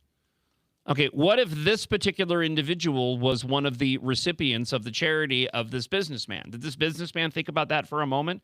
Does he have any comprehension or any concern whatsoever that the money that he is doling out, which is his money to go and dole out, is given to individuals who may be involved in criminal activity, or does it just not matter to him? Is this just a means to continue to perpetuate the narrative that those that came into the country illegally have not gone and done anything wrong? Again, I'm glad it's not taxpayer dollars, but something tells me this individual, for as smart as he is, obviously, to have a $1 billion company and $29 million to go and spend, I don't think that he is thinking about all of the different unintended consequences of where that money could actually go. If you want to reach out to the show, john.justice@americanexperiment.org, or you can leave us a blast on the blaster line, 612-584-4565. Again, 612-584-4565. I had a comment that rolled in from a friend of the show wanting to talk about the protest that took place outside the Target Center this morning. Good morning, John. Just woke up, just like old times. So I'll be getting a hold of you soon, and we'll have a chat about yesterday at the Target Center. I just can't believe everything that happened. Wow. I'm just like so, I don't even know. But thank you for having a great show again. We'll talk soon. Take care. Thank you for the heads up there, Teddy, and thank you for the blast at 612-584-4565. The protest that took place outside the Target Center for the Lynx and Fever game. Don't surprise me in the least bit. That's what Minnesotans do. Joining me in the Center of the American Experiment studio is policy fellow Darren Nelson, his first appearance on the show. Good morning, Darren, and thank you so much for coming in. I would say early, but you're one of the individuals who is probably second in line next to, or third in line between me and Isaac of getting here to the office early. But thank you so much for coming on the show this morning. Good morning. Thank you for having me. Let's get you familiar. Let's get the audience familiar with you a bit. You and I have had a chance to talk a little bit about your background, but how long have you been here with Center of the American Experiment? And talk a little bit about your background and what you do, what you write on the website, and how long have you been doing this? Yeah, look, I've only been with American Experiment for something like 8 weeks. June 1st, whatever that adds up to. So. About as long as I have now. So about maybe a little bit, about a month more. So you're fairly new here, just like me. Yeah, so I'm currently sort of like focusing in on energy, environment, and natural resource policy. I'm an economist by trade, but interestingly enough, this is a very rare think tank. We already have 2 other economists here, so they actually don't really need me to do any economics per se. You're really selling your job here, Darren. I mean, look, I can't help as an economist kind of looking at things from an economic point of view, including my kind of nerdy charts and all that sort of stuff. But hopefully I'll bring something a little bit more interesting than charts and econo-speak. Now, you focused specifically on the energy sector, or is it broader? Is it broader than that? Well, yeah, right now it's I'm very much focused on energy because we've had some recent polls done, sort of done by the American Experiment, showing affordability, no surprise, is like the top issue. And energy, of course, is kind of a big contributor to that, particularly electricity in particular. And electricity's often been quite ignored in Minnesota and other states because it's so heavily influenced by the Public Utilities Commission and that process that really no one pays any attention to. And fair enough, it is pretty boring. I've been to a couple of their meetings, and it was hard to stay awake for the entire time I was there. And I'm an economist. So it's your job to go and take what you learned and then make it interesting and palatable for the average reader over at American Experiment, correct? That's my job. I'm trying. I'm not sure I've actually got there yet, but I'm trying to become more interesting over time. Let's back up a little further. You spent quite a bit of time not living here in the United States, but in other places. So talk a little bit more about your background and how you kind of came into this role of being an economist, here at American Experiment. Yeah, look, I'm a dual citizen of the U.S. and Australia. Well, that's my little pin. I'm not sure if anybody can see it on the camera. But I'm originally from next door in Wisconsin. So I'm from Milwaukee originally, a cheesehead. And I've actually been mainly I've lived in Australia for much of my adult life. Long story, I got family in both countries. I ended up going out to spend time with my father and my 2 older brothers in Australia and went to university there. And then sort of did economics and law, became an economist in Australia for many years. Long story short, I came for a visit right before COVID struck. And I've been here ever since, which is a good thing. It's kind of good to kind of reconnect with not only my cheesehead, but my broader sort of American roots. Was that because, again, talking with Darren Nelson, policy fellow here at Center of the American Experiment, when it came to your arrival here in COVID and then staying, did any of that have to do with the much publicized mitigation efforts in Australia, which made headlines, around the globe at that point in time? And certainly, I think we all got an education in Australian politics with that response to COVID, and subsequently even since then. Was it because of that, or was it other reasons that you stayed here in the States? Yeah, it was that, basically. I was going to go back, and basically they turned it into sort of a concentration camp.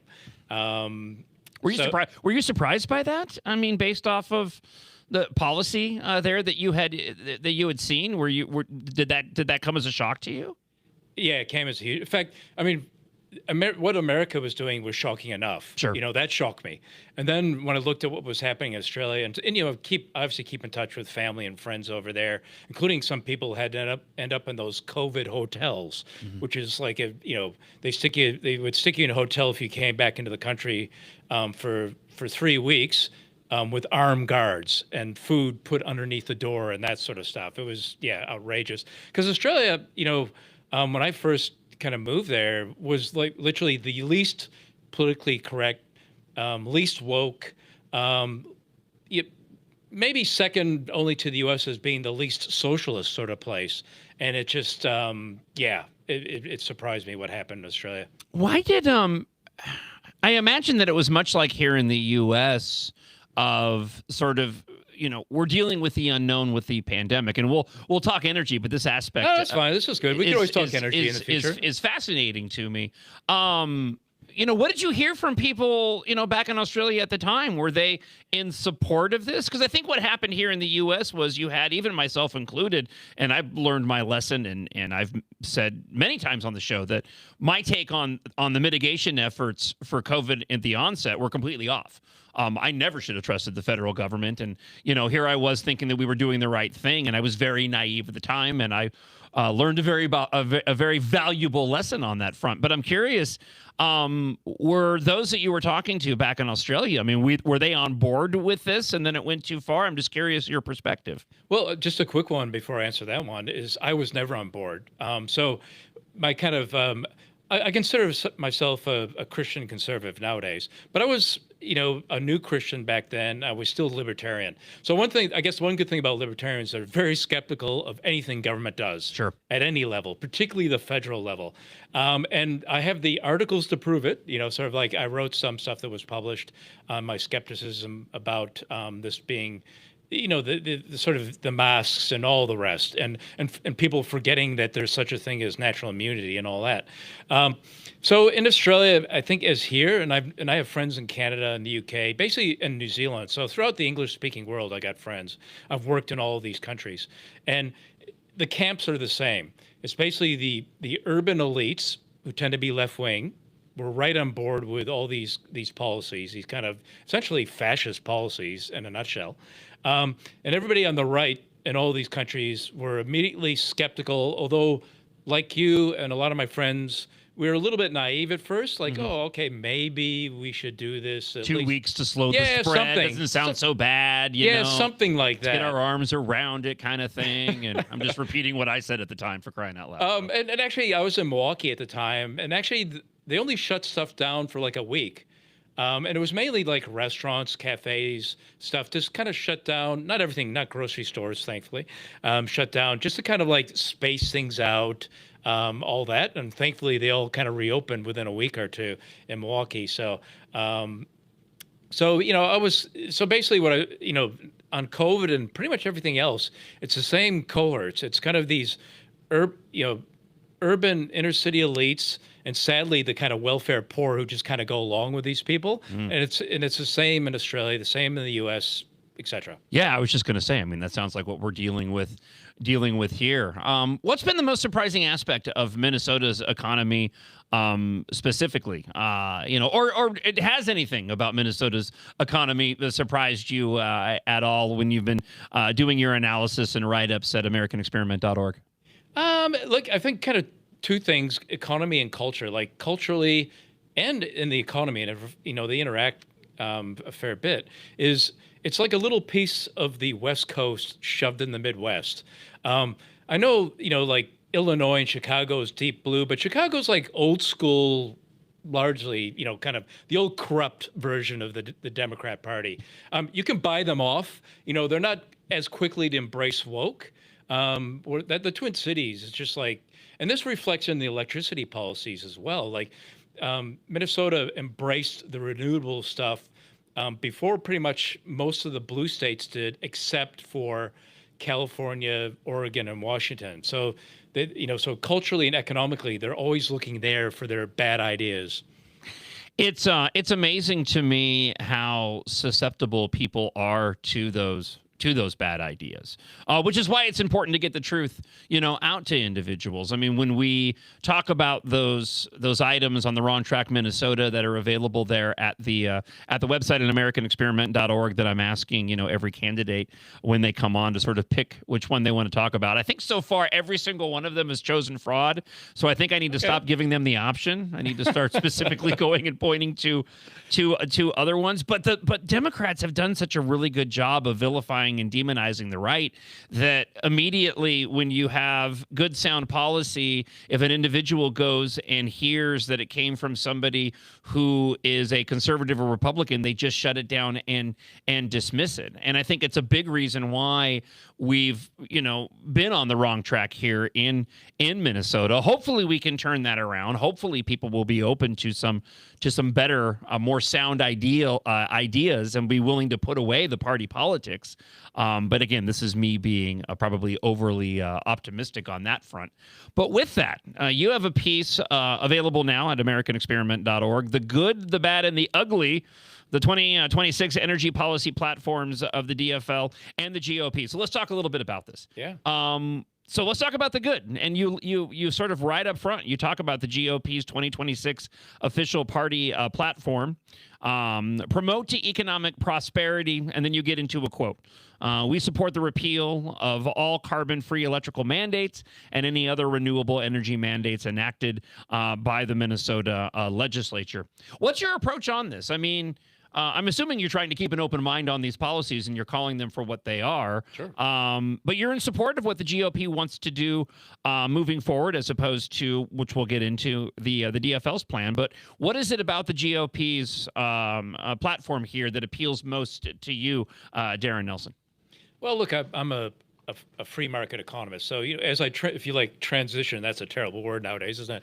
As I transition from kind of libertarian back to conservative, interestingly enough, I still, my economics is very similar. It's still free markets. Look, I understand government's got to do certain things. One thing they don't need to do is to intervene in electricity markets to the extent they do. In particular, you mentioned the renewable energy mandate. That's really the crux. That's why electricity prices, I could stick up my chart. Obviously, it's not going to help your radio listeners very much, but, it shows electricity prices, over the 21st century in Minnesota have just jacked up, by 118%. And that's driven by, renewable energy coming onto the grid. And at the same time, coal going away. And I'll throw in a third thing. And at the same time, nuclear not allowed to expand, right? And so, I'll quickly pivot to the DFL. You said open mind. I kind of had a little bit of an open mind because there's a current study going on to look at, repealing the ban on, having no new nuclear, right? So basically they're looking at, hey, can nuclear energy expand? Now, look, I'd love coal to come back, it doesn't seem to be a particularly realistic option at this moment. So the second best thing is, hey, can we expand nuclear energy because it's reliable? And even from, kind of the environmentalist perspective of being obsessed with carbon dioxide, it emits no carbon dioxide whatsoever. And in fact, even the overall process involves less carbon dioxide than solar or wind do, interestingly enough. So I was kind of like,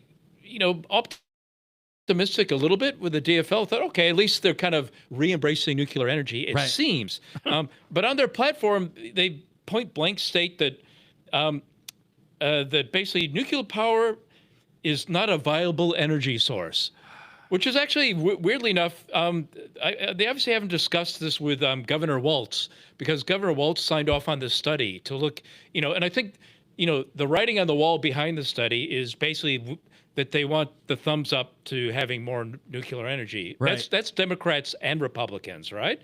So I'm not sure why the platform of the DFL has this basically presumption that nuclear power is not a viable. I don't even know what that means.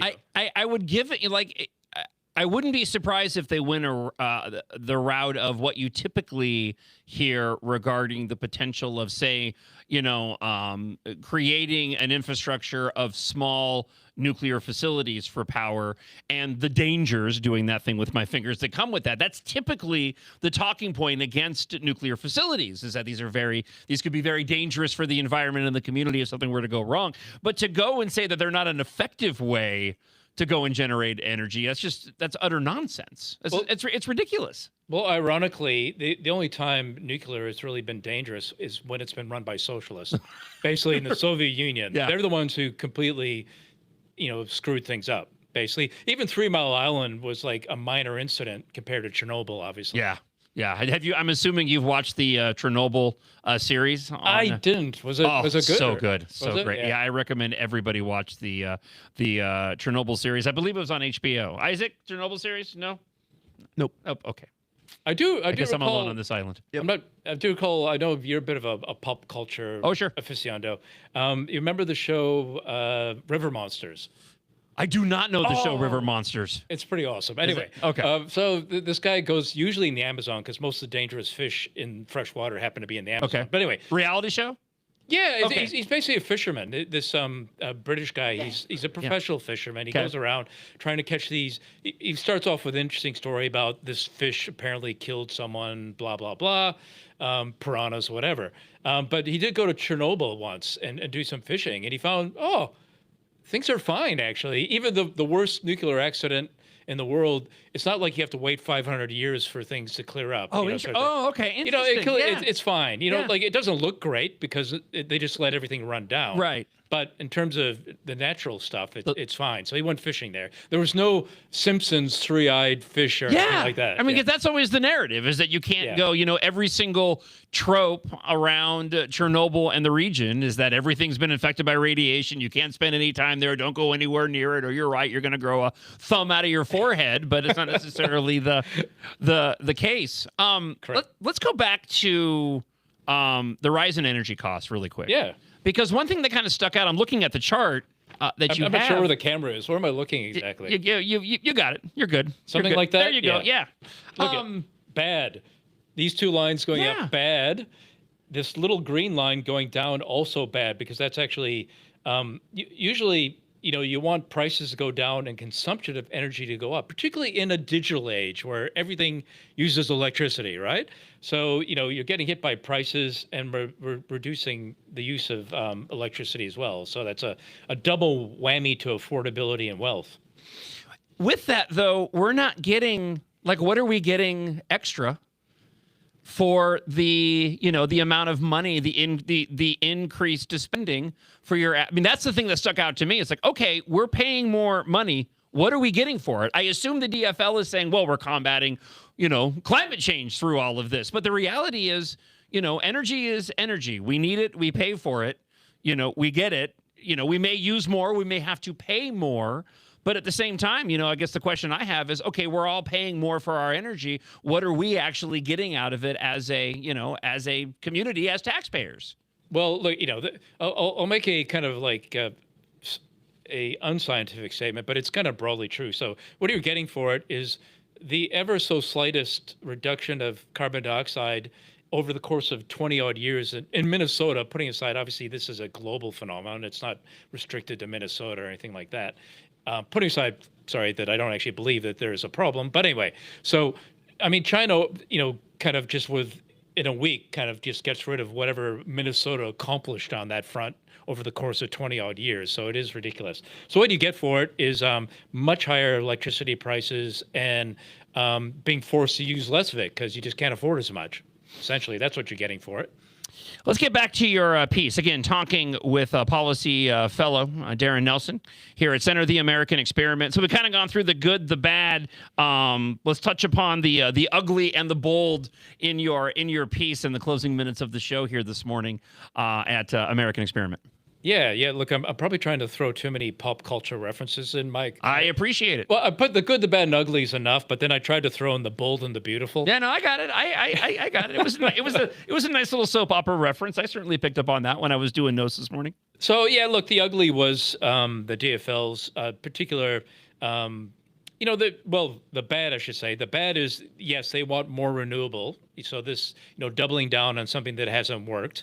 And then to make it worse, as I mentioned, they think nuclear power is not viable, at least on their platform. So I'm not sure what fight they'll have behind the scenes between the people who write the platform and then, I'm not sure where Klobuchar stands on us, if she's kind of open-minded to having more nuclear or not. And then, I thought, just to complete it, the bold and the beautiful, I thought the GOP had, I think it was quite bold because often the GOP is so wimpy, basically. They'll attack it. They'll attack kind of this renewables, et cetera, from an economic perspective, and that's good. But I think the reason we even have this is we discuss is this belief in man-caused climate change, and it's going to be catastrophic. So I thought it was very bold of them to actually state, we oppose this. We think this theory is garbage. I think that's awesome. In fact, as a side note, the UN has actually backed off their catastrophic predictions on climate change. The UN has. Yet Minnesota is still sticking with it. Yeah. And then the beautiful, I thought, was, as a free market guy, they went further to oppose any sort of government mandate in any area and subsidies and monopolies. This is one thing I want to highlight here, and I've started to highlight, is why do we have to have these monopolies? Why does Xcel Energy have to get a monopoly on electricity? In fact, in the U.S., they've moved away from this sort of approach, and they certainly moved away from this approach in other parts of the world a long time ago. Australia, to its credit, decided, well, are these natural monopolies all that natural? No, they're not, actually. They're just government fictions, essentially. Are you seeing a trend? You mentioned it a moment ago, but are you seeing a trend of individuals coming around on climate change? Is it less popular of a means to push energy policy than it has been in the past, despite a, sort of a smattering of like the UN? And the UN is not a smattering by any stretch, but whether or not anybody actually adheres to what the UN is saying is a different ballgame altogether. But do you see any sort of shift in the mentality of pushing forward on energy needs based off of what people believe the demands are to deal with climate change? Sadly, no. Actually, these were always kind of like ideological stances in a sense. I think on the right, a lot of people just embrace being against it because that's what our tribe does. Fortunately, they're also on the side of good facts and good science. The left they're sticking to it no matter what, as you can see in Minnesota. What has changed, actually, is just the reality of the data centers. The big tech leftists apparently like making money more than they like their ideology, which is actually a surprise to me. Actually, it's a refreshing surprise. So what's changed is, we're going to look at because the left hated nuclear power forever, right? In fact, they hated it before there was ever climate change, came into the parlance. And they stuck to it, even though, okay, if you really believe climate change is a thing and it's catastrophic, well, the best option is nuclear energy, yet they resisted it. Until the past couple of years, the Bill Gates of this world have go well, wind and solar ain't gonna, it's not going to get it done. We need these data centers. We need lots of energy. We need it quickly. We need it to work. And we need it not to break the bank as well. So, sure, they're not going to go and call for coal again because that's one step too far ideologically for them. But nukes, so nukes is really back on the agenda, not because we made a difference, sadly. I think we made some sort of difference. I think some of the campaigns at American Experiment are quite good, but what made the big difference was big tech. They're embracing nuclear power. Interesting.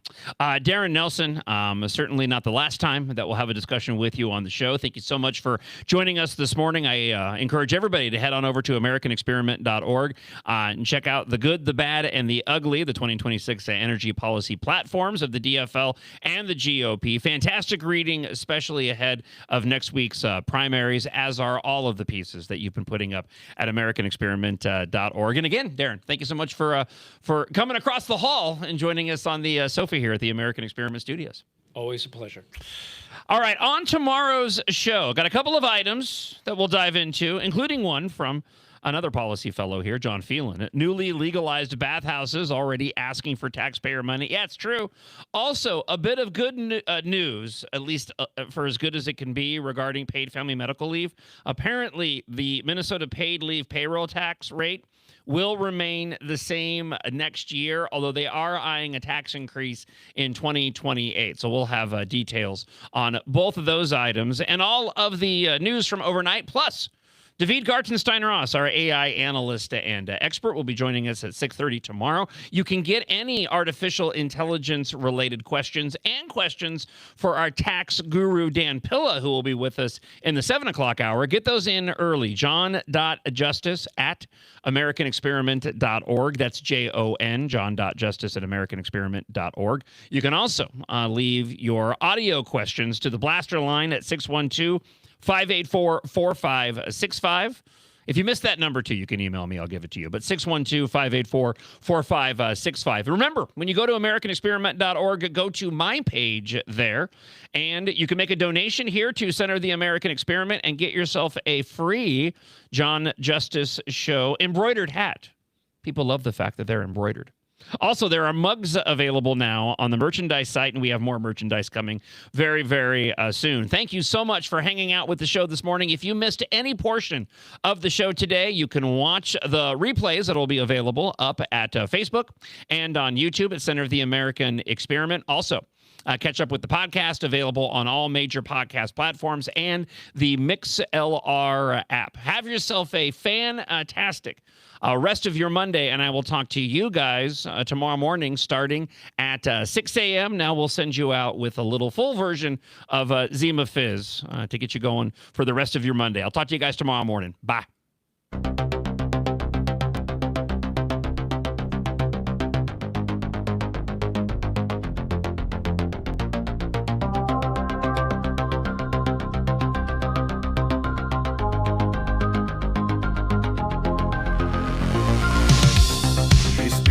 Static waves at dawn, a voice that lingers when night is gone. Twin cities hum with stories spun. John Justice rides the rising sun.